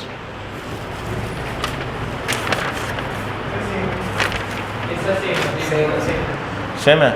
Define करेंगे तो x अगर positive है तो ये हो जाएगा x स्क्वायर, x अगर ज़ीरो है तो ज़ीरो, और x अगर नेगेटिव है तो मॉड x हो जाएगा माइनस x, तो माइनस x स्क्वायर। इसे डिफाइन करेंगे, x पॉजिटिव है तो सिग्नम x हो जाएगा 1, तो हो जाएगा x स्क्वायर। x अगर ज़ीरो है तो सिग्नम हो जाएगा 0, तो 0 हो जाएगा, और x अगर नेगेटिव है तो सिग्नम -1। ये तो बिल्कुल ही एक जैसे लग रहे हैं, तो हो जाएंगे आइडेंटिकल। देखो बिल्कुल एक जैसे है, पॉजिटिव पर ये भी एक्स स्क्वायर वो भी एक्स स्क्वायर, नेगेटिव पर ये भी माइनस एक्स स्क्वायर ये भी माइनस एक्स स्क्वायर, और जीरो पर ये भी ज़ीरो ये भी ज़ीरो। क्लियर है? शायद मुझे लगता है आप समझ गए होंगे कैसे हम चेक करते हैं कोई फंक्शंस आइडेंटिकल होंगे या नहीं होंगे। क्लियर है? ये सेम ही तो फंक्शन ही तो ये है, और क्या है ये? हाँ डोमेन तो ये है, ये तो फंक्शन है। एफ एक्स की वैल्यू दोनों की सेम ही तो आ रही है, ये भी एक्स स्क्वायर होगा ये भी एक्स स्क्वायर है, एक्स पॉजिटिव में। इसका ग्राफ बना के देखो इसका और इसका अलग बनेगा क्या? तो ग्राफ ही सेम है तो फिर क्या आइडेंटिकल नहीं होगा?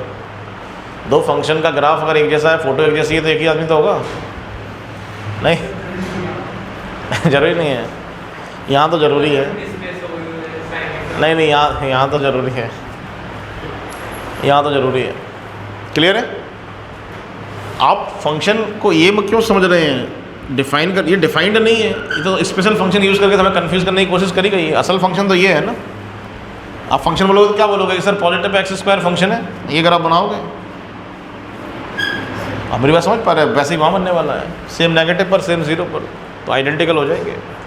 मतलब आइडेंटिकल का मतलब क्या है? हर एक्स पर इस पर एफ डिफाइंड है, जी भी डिफाइंड होगा। हर एक्स पर एफ की जो वैल्यू आएगी हर एक्स पर, वही वाई की वैल्यू आ रही है, दूसरे वाले एक्स पे भी आ रही होगी। आप समझ गए मेरी बात को? ये ऐसे समझो कि दोनों का ग्राफ बिल्कुल एक जैसा होगा, बिल्कुल एक जैसा ग्राफ, ऐसे भी कह सकते हो आप। ठीक है?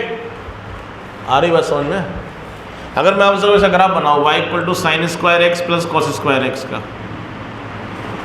एक ग्राफ इसका बनाओ, तो होंगे आइडेंटिकल। कौन रोक लेगा आइडेंटिकल होने से? साइन स्क्वायर एक्स अगर आप बनाओगे तो सर कोई भी एक्स हो ये 1 ही होना है हमेशा, और ये भी 1 होना है हमेशा, दोनों तो बिल्कुल एग्जैक्टली सेम ग्राफ है।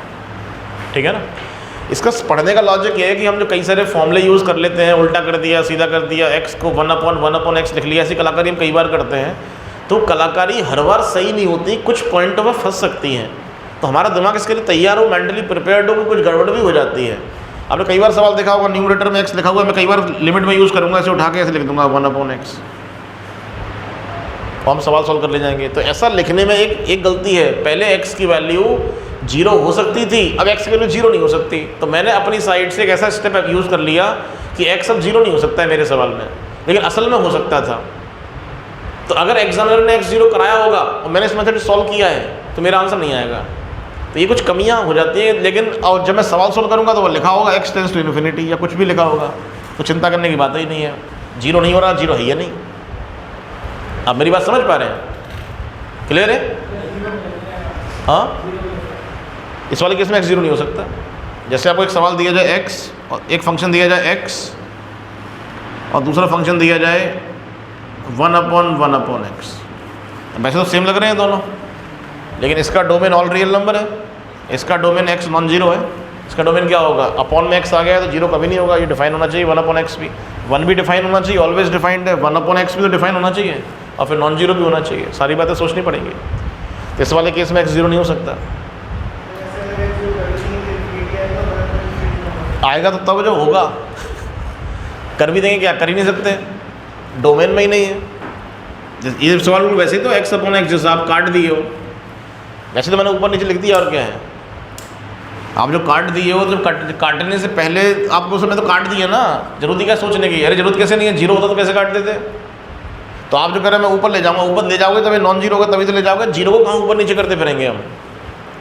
तो अगर हमने कहीं पर भी 1/x टाइप का लिख दिया है तो x चाहे 1 के नीचे लिखा हो, लेकिन 1/x लिख दिया है तो 1/x भी डिफाइन कराना पड़ेगा मेरे को। 1 भी डिफाइन कराना पड़ेगा, 1/x भी डिफाइन कराना पड़ेगा, फिर नॉन जीरो भी कराना पड़ेगा, सारी बातें करानी पड़ेंगी।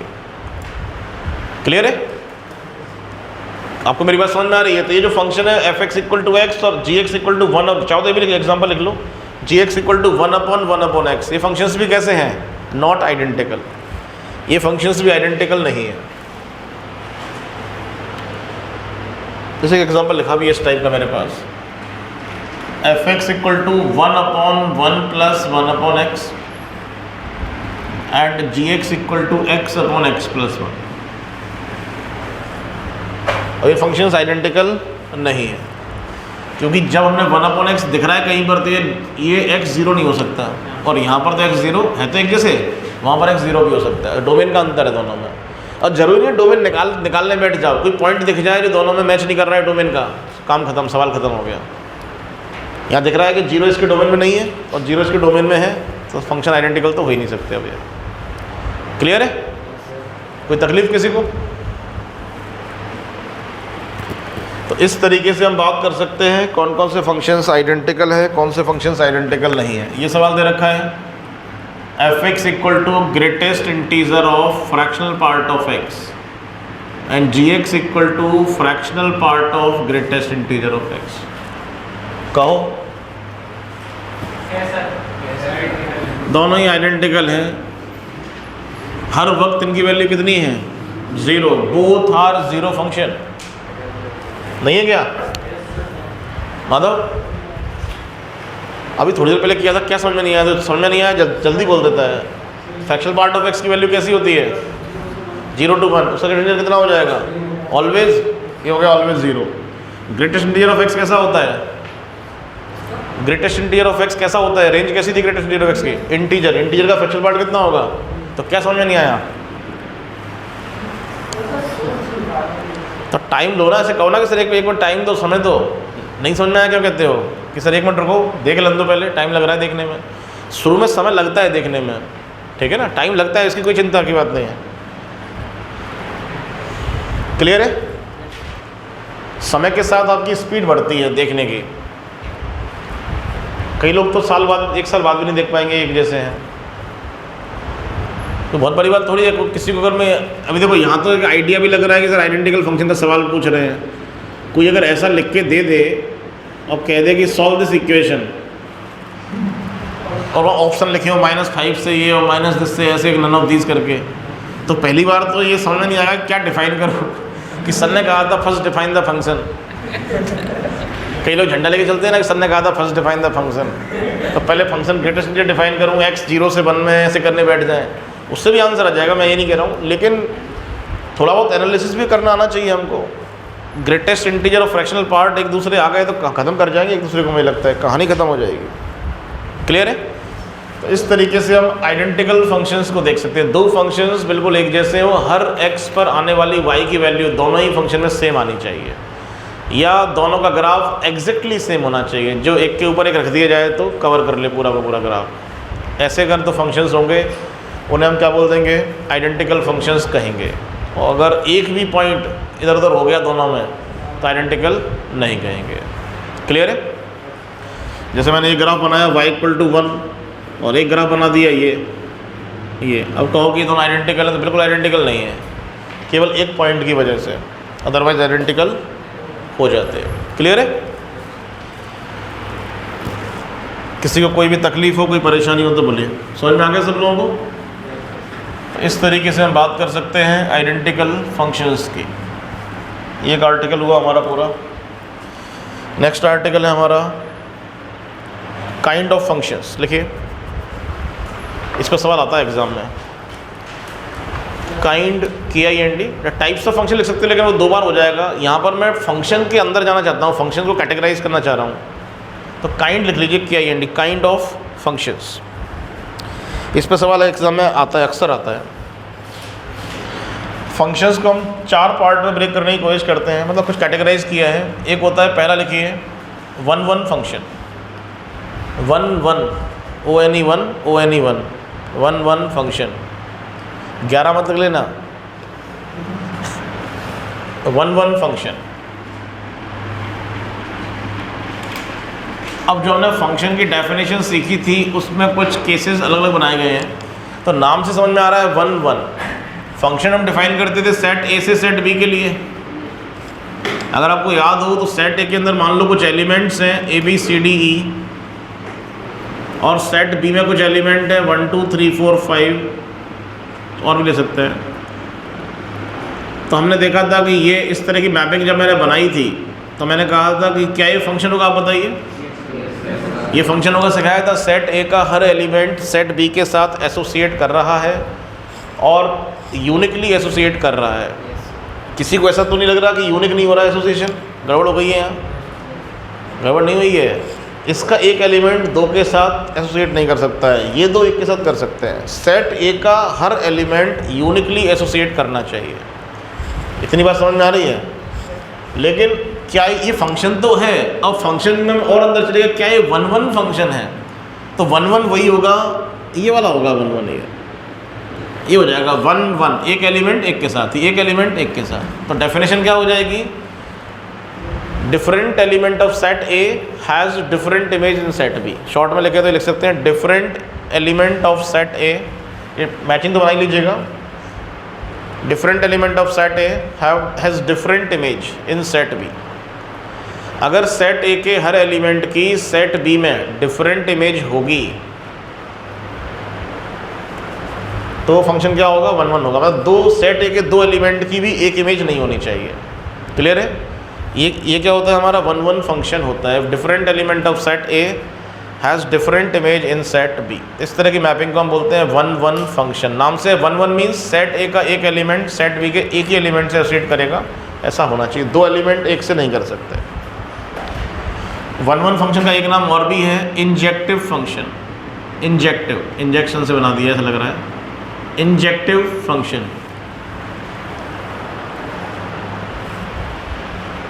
अपन लोगों को कोरोना वायरस का डर खत्म हो गया है बिल्कुल ना? नहीं तो अपन लोग खत्म हो गया, बिल्कुल बिंदास होकर मन रहते हैं। और पिछले साल मार्च के महीने में दुबके से रहते थे। मुझे तो ऐसे ही लगता है। पिछली बार तो कोई सब्ज़ी लेने जाने भी सोचना पड़ता था कि बाहर ठेले पे जाएँ कि नहीं जाएँ। उसके कंपैरिजन में आज की तारीख में तो हम बिंदास घूमते रहते हैं, कोई दिक्कत नहीं है। वो भी से देख भुगतेंगे। अब कब तक बंद रहेंगे पिंजड़े में? नहीं, थोड़ा प्रिकॉशन तो लेने की कोशिश करनी चाहिए, लेकिन अब करे भी क्या, आदमी जिए भी कैसे बेचारा? अब क्या करे, कब तक बंद रहे? देखो मेरे को तो ऐसा लगता है कि या तो फिर लो तो पूरे लो, थोड़े बहुत लेके मर गए तो और बुरा हाल है। जैसे पिक्चर थी मुन्ना भाई MBBS कि मैं तो कुछ करा भी नहीं, ये भी नहीं किया, वो भी नहीं किया, ये भी नहीं किया, तब भी कैंसर हो गया। तो हम ये कहें कि हम घर के अंदर पैक रहे और कोई और देखे हमको पश्चात, उससे बढ़िया तो ये कि हम बिंदास घूमते रहें, होगी तो देखेंगे। वैसे हम तो, आप लोगों को तो कम से कम उम्र ठीक है, आपको तो कुछ बिगड़ना नहीं है। हाँ नहीं, मेरी उम्र इतनी ठीक नहीं है। मेरी इस उम्र के लोग तो नहीं, इतनी भी नहीं है मेरी उम्र। इतनी भी उम्र नहीं है कि इंजेक्शन आ गया है। बीच की उम्र फंस गई है ना, इंजेक्शन भी नहीं है। और इंजेक्शन वाले लोग बच कर रहे हैं, वो तो उनको भी रहा है। मतलब मैं तो ये रोज़ ही देख रहा हूँ जो वो इंजेक्शन लग चुके हैं उनको भी हो ही रहा है। इंजेक्शन तो मुझे लगता है बस एक सांत्वना की तरह है कि ऐसा फीलिंग आएगा कि अब नहीं होगा, बस और कुछ नहीं है। होना होगा तो हो जाएगा भैया। तब भी यार कम से कम कॉमन लोग जो रोज़ के मिलने वाले हैं वो ठीक है, अनजान लोगों से मिलते टाइम जिनसे बस एक ही दिन को मिल के निकल जाना है, ऐसे लोगों से थोड़ा प्रिकॉशन लेने की कोशिश तो करी जाए। कम से कम कॉमन लोगों में तो हो जाएगा, तो पता तो चल जाएगा। अनजानती में तो ये है कि मान लो किसी से हेलो हाय करके निकल आया, या उसे हो गया, उसने फ़ोन ही नहीं किया, बताया नहीं, उस स्थिति ज़्यादा ख़राब है। कोशिश करा करो कम से कम लोगों से मुलाकात हो जो रोज़ के हैं, जैसे घर के हैं। तो घर के लोग तो जैसे अपन सब लोग रोज़ के हैं, अब तो जैसे मैं घर के लोग रोज़ के हैं, बिल्कुल वैसे ही है कि हमारे घर के लोग पहले क्या, एक सेट छोटा है, जो सरकार हमें घर में पैक कर देगी तो हमारा सेट छोटा है, 5 एलिमेंट का, 8 एलिमेंट का, 10 एलिमेंट का सेट है यही तो होगा। अब हमारा सेट 50 एलिमेंट का हो गया होगा, 25 का हो गया होगा, 50 का हो गया होगा। तो बस कोशिश यही है कि अपने जितना एलिमेंट का सेट है, इसमें कोई ऐसा एलिमेंट ना आए जो घूम फिर रहा हो इधर उधर, कहीं आ जाए चला जाए, पता ही नहीं चले हमको। बस पता रहनी चाहिए, ज़्यादा ज़रूरी है। वैसे हो भी गया होगा तो क्या पता चली होगी, सही भी हो गया। मुझे तो ऐसा लगता है मैं हो भी गया होगा, सही भी हो गया होगा। खांसी जुकाम तो 1 साल में 1 बार हो ही जाता है, हर साल ही होता था, इस बार भी हुआ ही होगा। आप लोगों को भी हुआ होगा, खांसी जुकाम बुखार आया होगा, सही हो गया होगा। चलिए,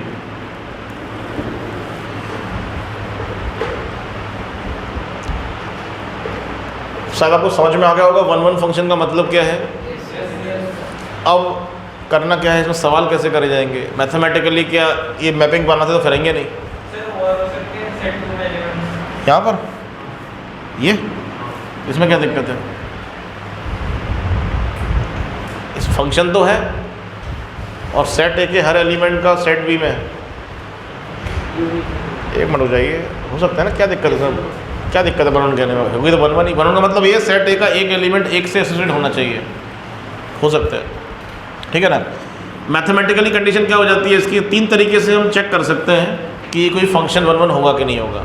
तो method to check function is 1-1 or not, या how to check function is 1-1 or not. तो पहला मेथड तो ये है, हम fx1 को fx2 के बराबर लिख देंगे। फंक्शन तो हमें पता होगा जो चेक करना है, और दिस इम्प्लाइज दैट x1 बराबर x2 ओनली, एक ही पॉसिबल सॉल्यूशन आ जाए x1 बराबर x2, then we can say that function is 1-1 function. एक मेथड तो ये है, इस्तेमाल कभी नहीं करेंगे, स्कूल में करना हो तो हो जाएगा आपके में। मैंने क्या किया, देखो मैंने करा क्या है, 2 y सेम कर दिए, 2 पॉइंट पर y सेम कर दिया, और y अगर सेम कर दिया तो उनका x भी सेम आना चाहिए, ऐसा ना हो x डिफरेंट आ जाए। जैसे ये x1 है और ये हो जाएगा fx1 होगा, ये x2 है तो ये हो जाएगा fx2। तो अगर ये दोनों सेम हैं तो ये दोनों भी सेम होने ही चाहिए, तभी तो कॉन्साइड हो जाएगा। अगर ये दोनों सेम हैं लेकिन ये दोनों सेम नहीं हुए तो मैपिंग ये वाली हो जाएगी ना। आप समझ गए मेरी बात? तो उल्टा चेक करते हैं, कभी जरूरत नहीं पड़ेगी चेक करने की, हम कभी नहीं करते इससे चेक। कैसे चेक करते हैं? If fx1 equal to fx2 this implies that x1 equal to x2 only, एक ही पॉसिबल सॉल्यूशन आना चाहिए, this implies that function is 1-1 function. जैसे कोई चेक करने को कहे आपसे, सिंपल एग्जांपल लिखते हैं इस मेथड से। कोई आपको सवाल दे दे fx equal to 2x + 3, check करिए 1-1 है कि नहीं। कुछ भी नहीं कहा तो R2R में बात कर रहा होगा, कुछ भी नहीं कहा तो किस बारे में बात कर रहा होगा, R2R में। चेक करना है 1-1 है कि नहीं। तो मैंने कोई भी 2 डिफरेंट x ले लिए और fx1 fx2 बराबर कर दिया। fx1 हो जाएगा 2x1 + 3 और fx2 हो जाएगा 2x2 + 3। यहाँ सॉल्व करके निकालोगे तो एक ही सॉल्यूशन आएगा, x1 बराबर x2 ओनली, इसके अलावा कोई और सॉल्यूशन नहीं आ सकता। It means we can say that this function is 1-1 function. Note कर लीजिए। तो हम कहेंगे फंक्शन कैसा होगा, 1-1 फंक्शन होगा। लिख लो इस एग्जाम्पल को। तो क्या करना, हमने 2 डिफरेंट x पर y सेम कर दिए, तो 2 डिफरेंट x पर y सेम अगर कर दिए तो दोनों x भी सेम होने चाहिए, तभी 1-1 होगा, अदरवाइज 1-1 नहीं होगा, ठीक है ना। अगर एक दूसरा एग्जांपल ले लेते, fx इक्वल टू 2x² + 3, और सेम कहानी यहाँ भी करते, fx1 बराबर fx2, तो कितना आ जाता, 2x1²। तो यहाँ 2 आंसर आ जाते, या तो x1 आपका x2 के बराबर भी आ जाता नहीं, और x1 बराबर -x2 भी आ जाता। तो इसलिए ये 1-1 नहीं होगा। क्लियर है? तो एक मेथड ये हमारा 1-1 चेक करने का। क्या मेथड है कि fx1 को fx2 से बराबर कर देंगे। अगर सॉल्व करने पर x1 इक्वल टू x2 आ जाए और ओनली इंपॉर्टेंट है, x1 और x2 तो यहाँ भी आया है, एक कुछ और नहीं आना चाहिए, कुछ और भी अगर आ जाएगा तो हम क्या कहेंगे 1-1 फंक्शन नहीं होगा। क्लियर है? और मेथड पे आ जाएंगे अभी, तो सब देखेंगे। ये तो स्कूल में जनरली देखने को मिलता है, मतलब मेरे को तो याद नहीं, किसी भी सवाल में ज़रूरत पड़ेगी, बस आज बता दिया, इसके बाद से जीवन में कभी ज़रूरत नहीं पड़ेगी हमें क्लास के अंदर। तो इसका ग्राफ बनाओगे तो पैराबोलिक ग्राफ आएगा ना, कुछ जो भी आएगा पैराबोलिक ग्राफ बनाएगा तो ऐसे लाइन खींच के देखो, दो डिफरेंट एक्स पे सेम वाई आ गया, तो 1-1 नहीं है। अब ये सेकंड मेथड यही है। नेक्स्ट लिखिए second method, draw any line parallel to x axis. Draw any line, second method, draw any line parallel to x axis. Draw any line parallel to x axis if line cut the curve at unique point। Sorry इसे लिखिए, curve मतलब कि function लिखिए, if line cut the function या graph of function लिखिए, if line cut the graph of function at unique point then function is 1-1।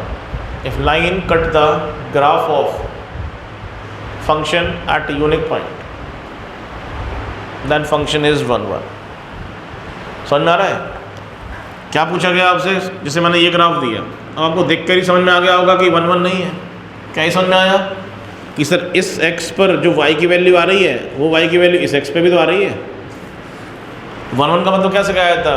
दो different x पर same y आ ही नहीं सकते। तो यहाँ मैंने मैथमेटिक्स क्या लिखा है आपको ग्राफिकली कि ड्रॉ एनी लाइन, कोई भी लाइन ड्रॉ कर दो पैरेलल टू एक्स एक्सिस, अगर वो एक से ज़्यादा पॉइंट पे काटेगी तो इन दोनों पॉइंट का y कोऑर्डिनेट सेम है, लेकिन दोनों का x क्या है?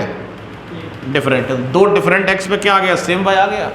तो अगर कोई भी लाइन ड्रॉ करें पैरेलल टू x एक्सिस और वो ग्राफ को एक ही पॉइंट पर काटे तो वो होगा 1-1, और एक से ज़्यादा पे काटे तो क्या होगा? 1-1 होगा क्या? वो 1-1 नहीं होगा। क्लियर है? जरा बोलते जाइए। अब ये ग्राफ क्या 1-1 है? बोलते जाइए, लिखते जाइए कॉपी में, 1-1 है कि नहीं है? टिक लगाते जाओ, हाँ है 1-1। क्लियर है? क्लियर है? कैसे चेक किया? ये कोई भी लाइन ड्रॉ करो पैरेलल टू एक्सिस, एक ही जगह काटेगी। क्या ये फंक्शन 1-1 है? नहीं कि सर नहीं है 1-1। लिखते जाओ ग्राफ, खींचते जाओ स्पीड से। क्या ये फंक्शन 1-1 है? हाँ नहीं, कोई भी लाइन खींचोगे एक से ज़्यादा पॉइंट पे काट गई। क्या ये फंक्शन 1-1 है?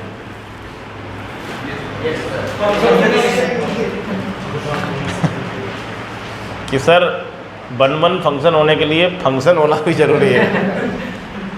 तो सबसे पहले लाइन तो चेक करेंगे ये वाली कि तो सर फंक्शन ही नहीं है तो सवाल बनता ही नहीं है। ठीक है ना? तो 1-1 नहीं होगा, फंक्शन ही नहीं होगा, ये आपका आंसर आएगा।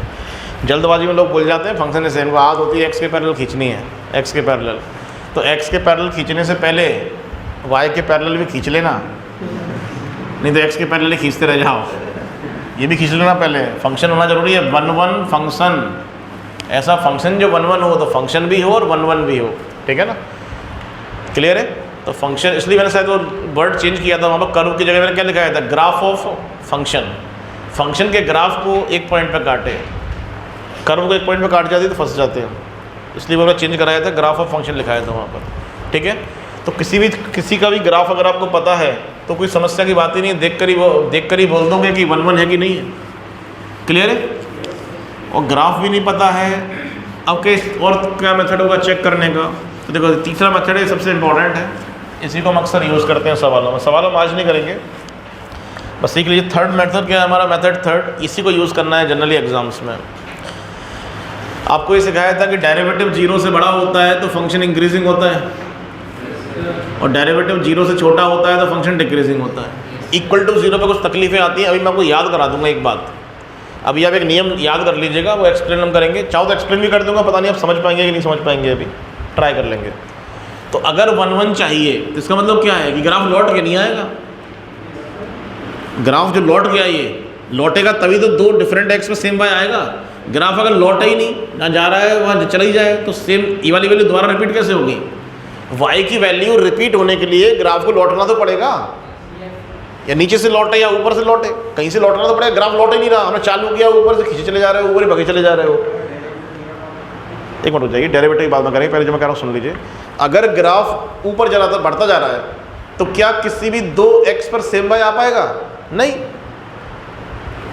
अरे कॉमन सेंस की सी बात है यार, सेम अगर ऊपर जाता जा रहा है तो 2 पॉइंट पर सेम बाय आना ही नहीं है, या लगातार घट रहा है तब भी नहीं आना।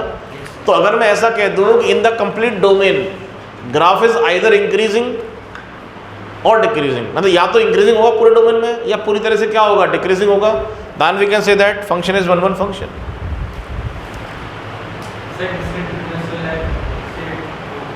In the domain. क्या? तो फिर ये कहानी बदल जाएगी।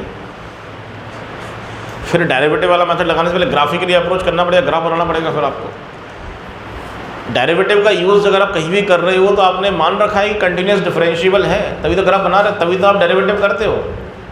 डेरिवेटिव करने का मतलब होता है डिफरेंशिएबल होना, और डिफरेंशिएबल अगर है तो कंटिन्यूस 100% होता है।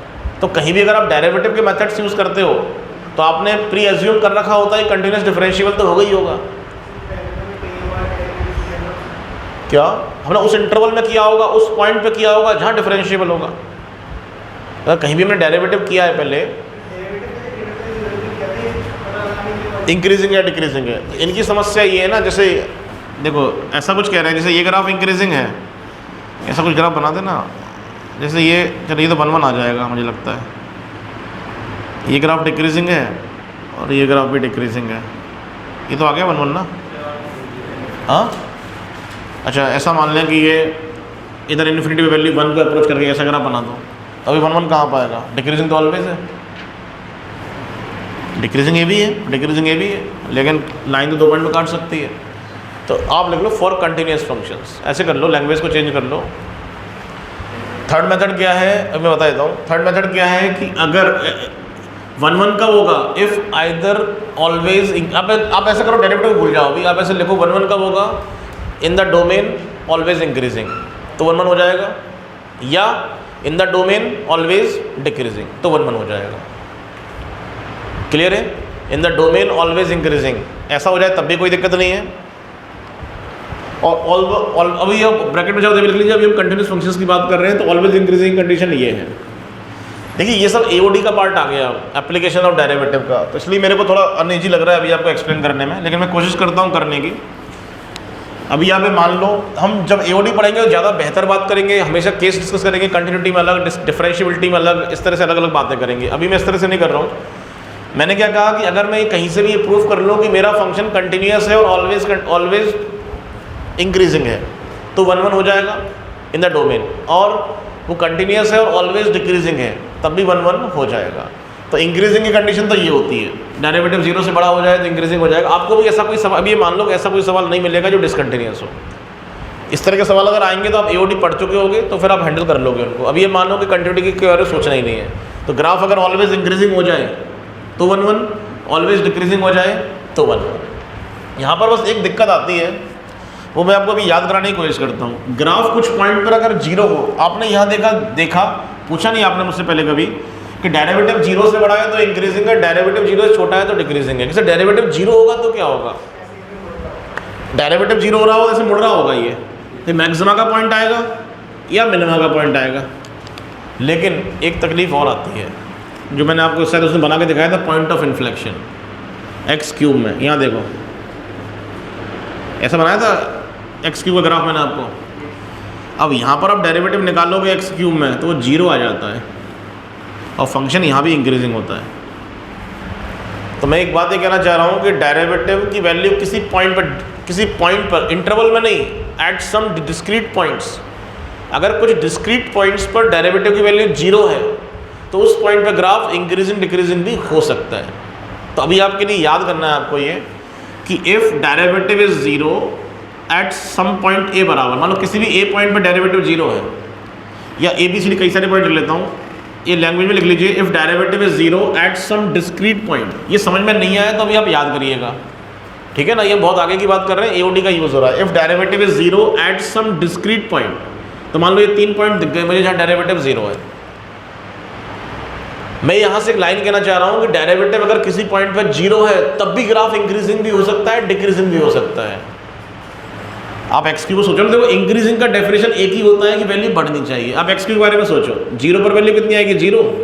जीरो के राइट में अगर एच ले लो तो आएगी एच क्यू, और जीरो के लेफ्ट में ले लो माइनस एच तो माइनस एच क्यू। देखो लगातार वैल्यू बढ़ रही है, बढ़ रही है कि नहीं बढ़ रही है? जीरो पर जीरो है, जीरो के आगे पॉजिटिव है, जीरो के पीछे नेगेटिव है, तो जीरो पर भी एक्स क्यू कैसा होना चाहिए, 100% इंक्रीजिंग होना चाहिए। जीरो पर एक्स क्यू कैसा होना चाहिए, इंक्रीजिंग। लेकिन जैसे ही आपने एक्स क्यू का डेरिवेटिव किया, आ गया 3x², और इसका जीरो डाल दोगे तो आ गया जीरो। अब आप कहोगे सर डेरिवेटिव जीरो पर इंक्रीजिंग कैसे आ गया? वो मैं समझाने की कोशिश कर रहा हूँ कि अगर डिस्क्रीट पॉइंट्स पर, इंटरवल में नहीं, किसी इंटरवल में डेरिवेटिव जीरो आ गया तो फंक्शन ऐसा बन जाएगा एट सम डिस्क्रीट पॉइंट्स। बस एक पॉइंट है वहाँ डेरिवेटिव जीरो, उसके अगल बगल में जीरो नहीं है। जैसे मान लो x बराबर a पर डेरिवेटिव जीरो है, ये पॉइंट है, मान लो x बराबर है, यहाँ आपका डेरिवेटिव जीरो है। और देखो क्या याद करना है आपको, अगर a के पीछे वाले पॉइंट पर डेरिवेटिव पॉजिटिव है और a के आगे वाले पॉइंट पर भी डेरिवेटिव कैसा है, पॉजिटिव है, और बीच में जीरो हो गया है, तो this implies that f is increasing eight a। तो आप मान लीजिएगा, अभी मान लीजिएगा, बाद में समझा भी दूंगा आपको। आप देखो ना एक्स क्यू, आप समझना चाहो समझ सकते थे एक्स क्यू ग्राफ। यहाँ देखो, यहाँ अगर टेंजेंट खींचोगे तो पॉजिटिव स्लोप की आ रही है, और यहाँ टेंजेंट खींचोगे तभी पॉजिटिव स्लोप की आ रही है। तो ऐसे केस में आता है इन्फ्लेक्शन, और इन्फ्लेक्शन जब आ जाएगा, मैक्सिमम इनवा नहीं है, इन्फ्लेक्शन है, जब इन्फ्लेक्शन आ जाएगा तब ये समस्या खड़ी हो जाती है। तो इस वाले केस में जीरो पर हमारा फंक्शन क्या हो जाता है, इंक्रीजिंग भी हो जाता है। तो आप इसे याद कर लीजिए कि किसी भी पॉइंट पर अगर डेरिवेटिव जीरो हो गया, आप मेरी बात समझ पा रहे हैं? चाहो तो एग्जाम्पल लिख लीजिएगा, y = x³, इसका डेरिवेटिव बराबर 3x², ये x बराबर 0 पर 0 हो गया है, हो गया कि नहीं? लेकिन जीरो के राइट में डेरिवेटिव पॉजिटिव है, यहाँ डेरिवेटिव जीरो हो गया है, लेकिन जीरो के राइट में डेरिवेटिव पॉजिटिव है, और जीरो के लेफ्ट में भी ये नंबर कैसा आएगा, पॉजिटिव ही आएगा। तो जीरो के राइट में डेरिवेटिव पॉजिटिव, जीरो के लेफ्ट में डेरिवेटिव पॉजिटिव, जीरो पर जीरो, तो this implies that function is increasing at x = 0। तो जीरो पे भी इंक्रीजिंग हो जाता है। तो अभी आपको रटना क्या है, अभी आपको ये रटना है कि डेरिवेटिव जीरो से बड़ा होगा तो इंक्रीजिंग है ही है, और अगर किसी पॉइंट पर डेरिवेटिव जीरो के बराबर भी हो गया तो उस पॉइंट पर इंक्रीजिंग है कि नहीं, ये चेक करने के लिए क्या करेंगे, उस पॉइंट के लेफ्ट पर डेरिवेटिव देखेंगे क्या पॉजिटिव है, और राइट पर डेरिवेटिव देखेंगे क्या पॉजिटिव है कि नहीं। यहाँ डेरिवेटिव जीरो है इस पॉइंट पर, क्लियर है? तो उसके लेफ्ट और राइट के पॉइंट पर अगर डेरिवेटिव पॉजिटिव है तो this implies that function is increasing eight a। तो हम कह देंगे वो a पर भी इंक्रीजिंग हो जाएगा। और सेम कहानी डिक्रीजिंग के लिए, अगर किसी पॉइंट पर a पर डेरिवेटिव जीरो है और लेफ्ट में डिक्रीजिंग है, राइट में भी डिक्रीजिंग है, दिस इम्प्लाइज दैट कि a पर भी क्या हो जाएगा, f is decreasing eight x = a। Just बगल का पॉइंट, जैसे ये x³ था, जस्ट बगल का पॉइंट 001 ले लो, 001 ले लो, या मतलब बहुत सबसे छोटा पॉइंट होता है, बिल्कुल जस्ट बगल वाला पॉइंट, h टाइप का, very very small positive number, इस तरह का पॉइंट लेना पड़ेगा आपको। क्लियर है? तो अभी आपको क्या याद करना है, अभी समझ में आ जाए बहुत खुशी की बात है, नहीं आए तो चिंता की बात नहीं है, क्योंकि ये AOD में भी पढ़ाया नहीं जाता हम लोगों को। AOD में इतनी पढ़ा के छोड़ देते हैं, गलत सलत पढ़ा दिया जाता है। जो मैं आपको समझा रहा हूँ ये बहुत इंपॉर्टेंट है। आपने क्या याद कर लिया कि किसी भी पॉइंट पर अगर फंक्शन इंक्रीजिंग चाहिए तो पहले ही पढ़ चुके हैं, डेरिवेटिव ग्रेटर देन 0 कर लो। आपने कुछ मैंने ग्राफ ड्रॉ करके दिखाए थे, एक बार एक ग्राफ ड्रॉ किया था, जो किसी बच्चे ने पूछा था कि सर यहाँ इन्फिनिटी से यहाँ इन्फिनिटी जाना था, और फिर मैंने ग्राफ बनाते टाइम ऐसे कर्व को घुमाया था। ये घुमाने के कारण ये इन्फ्लेक्शन आया होगा यहाँ पर कहीं ना कहीं, इसलिए घुमाया था।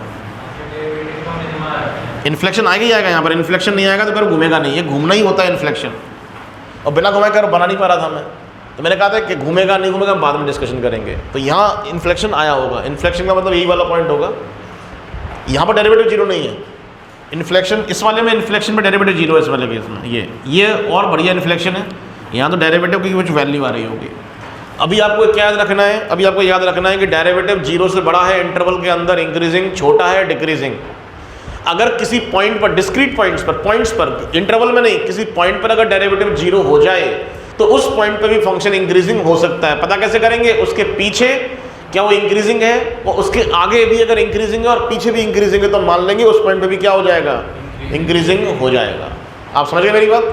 जैसे मैंने x³ में चेक किया, x² डेरिवेटिव आ गया, जीरो डालने पर डेरिवेटिव जीरो है, लेकिन जीरो के आगे ये पॉजिटिव है और जीरो के पीछे भी क्या है, ये पॉजिटिव है। तो हमारा इंटरप्रिटेशन क्या आएगा, जीरो पे भी क्या हो जाएगा, ये फंक्शन हमारा इंक्रीजिंग हो जाएगा। तो x बराबर 0 पे भी ये इंक्रीजिंग हो जाएगा। सेम अगर ये जीरो के आगे डिक्रीजिंग होता, मान लो माइनस एक्स क्यूब होता, तो जीरो के आगे भी नेगेटिव और जीरो के पीछे भी नेगेटिव और जीरो पे जीरो, तो जीरो पे क्या हो जाएगा, डिक्रीजिंग ही हो जाएगा। तो कभी कभी हमें कुछ सवालों में डेरिवेटिव को जीरो के बराबर वाले आंसर जोड़ने पड़ते हैं, अच्छे सवाल मिलेंगे तो जोड़ने पड़ेंगे। तो इक्वलिटी की गलती हो जाती है, तो आप इसे याद रखिएगा। डेरिवेटिव अगर जीरो हो तब भी ग्राफ इंक्रीजिंग हो सकता है। आपके दिमाग में नई कहानी आ गई क्या, कि डेरिवेटिव अगर डिस्क्रीट पॉइंट पर जीरो है, डिस्क्रीट पॉइंट मीन्स लगातार वाले पॉइंट नहीं, एक पॉइंट यहाँ मिल गया, एक बाद में मिल गया, एक बाद में मिल गया, ऐसे पॉइंट पर अगर डेरिवेटिव जीरो है तो उन पॉइंट पर भी इंक्रीजिंग डिक्रीजिंग नेचर आ सकता है, जरूरी नहीं है हमेशा मैक्सिमम मिनिमम आए।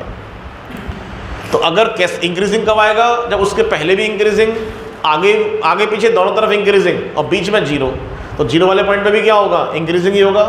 पीछे डिक्रीजिंग, आगे डिक्रीजिंग और बीच में डेरिवेटिव जीरो, तो उस वाले पॉइंट पे भी क्या होगा, डिक्रीजिंग ही हो जाएगा। ये आपको ध्यान रखना है, याद रख पाएंगे। तो इस तरीके से अगर मैं ये पता कर पाया कि पूरे डोमेन में मेरा फंक्शन इंक्रीजिंग है कि नहीं है, डिक्रीजिंग है कि नहीं है, ये अगर पता कर लूँगा तो ये पता कर पाऊंगा 1 1 है कि नहीं, बोलिए। तो ये पता चल जाएगा 1 1 है कि नहीं। अगर ऑलवेज इंक्रीजिंग आ गया डोमेन में तो 1 1 हो जाएगा। जैसे ये वाला सवाल था, y equal to 2x plus 3 किया था, अब पता करना है क्या ये 1 1 है कि नहीं, तो डेरिवेटिव करा, डेरिवेटिव आ गया 2, 2 means always positive, always increasing function, हो गया 1 1। ये वाला सवाल सॉल्व किया था, एक्स स्क्वायर प्लस 3 वाला किया था, डेरिवेटिव किया 2x, क्या ऑलवेज पॉजिटिव है, नहीं। क्या ऑलवेज नेगेटिव है, नहीं। इसका मतलब क्या है, ना तो ऑलवेज इंक्रीजिंग है ना ऑलवेज डिक्रीजिंग है। इसका मतलब क्या होगा, ये 1 1 नहीं होगा। बात समझ में आ रहा है। 1 1 होने के लिए डेरिवेटिव एक ही साइन देगा, या तो पॉजिटिव या नेगेटिव। हाँ, कुछ पॉइंट पर जीरो हो रहा हो तो तुम चेक कर लेंगे उस पॉइंट के आसपास क्या हो रहा है। जैसे इसमें तो जीरो थोड़ी, जीरो के इसमें तो नेगेटिव भी हो रहा है, पता चल रही है। इसमें तो 2x नेगेटिव भी हो सकता है और पॉजिटिव भी हो सकता है, तो ये इंक्रीजिंग भी हो सकता है और डिक्रीजिंग भी हो सकता है, तो 1 1 कभी भी नहीं होगा। तो 1 1 होने के लिए क्या बोलेंगे, डेरिवेटिव या तो ऑलवेज जीरो से बड़ा हो, और अगर जीरो के बराबर भी होता है किसी पॉइंट पर, तो वो डिस्क्रीट पॉइंट पर अगर होता भी है जीरो, तो उसके लेफ्ट राइट में क्या हो, पॉजिटिव हो दोनों साइड, तो इंक्रीजिंग का इंक्रीजिंग बना रहेगा। समझ गए। क्वेश्चंस के बारे में हम नेक्स्ट क्लास में बात करेंगे। यहाँ तक क्लियर है। नेक्स्ट लिख लीजिए, मैनी वन फंक्शंस। जैसे y equal to x cube पे जाओगे, कैसे डेरिवेटिव वाला तरीका बताऊँ, कौन सा बताऊँ। डेरिवेटिव किया 3x स्क्वायर। अब ध्यान से देखो, तो x बिलोंग्स टू -∞ टू 0 और 0 टू इन्फिनिटी, इसमें तो इंक्रीजिंग है ही है, बस जीरो पर दिक्कत आ रही है। जीरो पर डेरिवेटिव क्या हो गया, जीरो हो गया। तो मैंने जीरो के राइट में चेक किया, डेरिवेटिव पॉजिटिव है, जीरो के लेफ्ट में चेक किया, डेरिवेटिव पॉजिटिव है। This implies that function is increasing at x equal to 0। तो x इक्वल टू 0 पर भी इंक्रीजिंग है, इसमें भी इंक्रीजिंग है, इसमें भी, तो हमेशा ही इंक्रीजिंग हो गया। हमेशा इंक्रीजिंग हो गया तो क्या हो जाएगा, 1 1 फंक्शन हो जाएगा। एक्स क्यूब क्या हो जाएगा, 1 1 फंक्शन हो जाएगा। अभी तो आपको याद कर लो, इसकी जरूरत एक आध सवाल में पड़ेगी, अभी इसकी जरूरत नहीं पड़े तो अच्छा है। अभी तो डेरिवेटिव जीरो से बड़ा है तो इंक्रीजिंग, जीरो से छोटा है तो डिक्रीजिंग। ऑलवेज इंक्रीजिंग हो या ऑलवेज डिक्रीजिंग हो, दोनों ही केस में 1 1 हो जाएगा। और अगर किसी डिस्क्रीट पॉइंट पर डेरिवेटिव जीरो भी होता है तब भी वो उस पॉइंट पे भी इंक्रीजिंग हो सकता है। अभी क्या होगा, अगर मैं आपको ये नहीं सिखाता तो आपके मन में एक विचार आता है कि सर डेरिवेटिव जीरो हो जाएगा तो 1 1 नहीं हो पाएगा फिर तो वो। तो मैं कह रहा हूँ डेरिवेटिव अगर किसी पॉइंट पर जीरो भी है तब भी वो इंक्रीजिंग का इंक्रीजिंग हो सकता है, और इंक्रीजिंग रहेगा तो 1 1 हो जाएगा। आप मेरी बात समझ पा रहे हैं, क्लियर है। लेकिन डेरिवेटिव जिस पॉइंट पर जीरो हो, देखो इस वाले केस में, इस वाला केस अलग है, इसमें डेरिवेटिव जीरो तो हो रहा है इस पॉइंट पर, लेकिन इसके लेफ्ट में टेंजेंट ऐसी है, राइट में टेंजेंट ऐसी है, तो पहले टेंजेंट का स्लोप कैसा है, पॉजिटिव, और फिर नेगेटिव। दोनों साइड सेम साइन नहीं है। मैं क्या कह रहा हूँ, दोनों साइड सेम साइन, इन्फ्लेक्शन वाले पॉइंट की बात कर रहा हूँ। तो अगर जिस पॉइंट पर डेरिवेटिव जीरो हो रहा है उसके लेफ्ट राइट में अगर सेम साइन है और दोनों साइड पॉजिटिव है तो इंक्रीजिंग ही हो जाएगा, और दोनों साइड नेगेटिव है तो उस पॉइंट पे क्या हो जाएगा, वो डिक्रीजिंग ही हो जाएगा। मतलब डेरिवेटिव जीरो होने के बावजूद इंक्रीजिंग डिक्रीजिंग हो जाएगा लेफ्ट राइट के हिसाब से।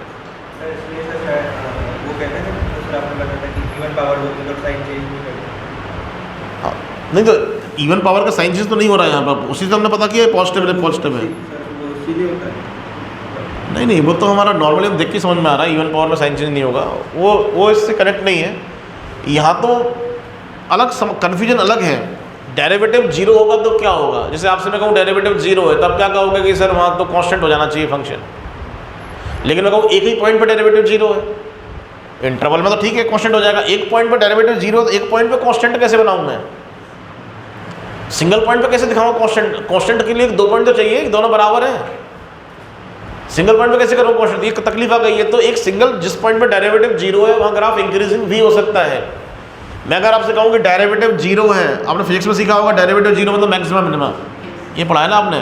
डेरिवेटिव जीरो है तो इस पॉइंट पे हो सकता है ना मैक्सिमा हो ना मिनिमा हो, इस पॉइंट पे हो सकता है ना तो मैक्सिमा हो ना मिनिमा हो, इंक्रीजिंग भी हो सकता है फंक्शन, डिक्रीजिंग भी हो सकता है फंक्शन। ये मैं आपसे कहने की कोशिश कर रहा हूँ। जैसे y equal to x cube, x बराबर 0 पर फंक्शन इंक्रीजिंग है, y equal to minus x cube, x बराबर 0 पर फंक्शन क्या है, डिक्रीजिंग है, और डेरिवेटिव दोनों का जीरो हो रहा है। ये मैं आपको समझाने की कोशिश कर रहा हूँ, ठीक है ना। सवाल करेंगे थोड़ा और बेहतर समझ में आएगा, वही तो आप याद कर लीजिएगा। एक और लिख लीजिए बस, मैनी वन फंक्शन। अब इसमें कुछ सिखाना नहीं है, जो वन वन नहीं है वो मैनी वन है, और वन वन चेक करना आता है तो मैनी वन चेक हो ही गया। तो मैनी वन फंक्शंस क्या होते हैं, those functions which are not one one, ऐसे फंक्शंस जो वन वन नहीं है, those functions which are not one one function. अब चेक करने के लिए कुछ नया तो सीखना नहीं पड़ेगा, तो वन वन चेक करना अगर आता है तो वन वन आ गया तो ठीक, नहीं आया तो मैनी वन, ठीक है। इसके बाद एक टाइप इसमें और होता है ऑन टू इन टू, वो हम नेक्स्ट क्लास में डिस्कस करेंगे। ऑन टू फंक्शंस क्या होते हैं, इन टू फंक्शंस क्या होते हैं, फिर इनके ऊपर क्वेश्चंस डिस्कस करेंगे। इतना पढ़ कर आइएगा, ठीक है। इस पर सवाल अक्सर एग्जाम में आता है इसके ऊपर, ठीक है। कुछ कहना चाहते हैं? चलिए, थैंक यू। होमवर्क दे दिया मैंने ना?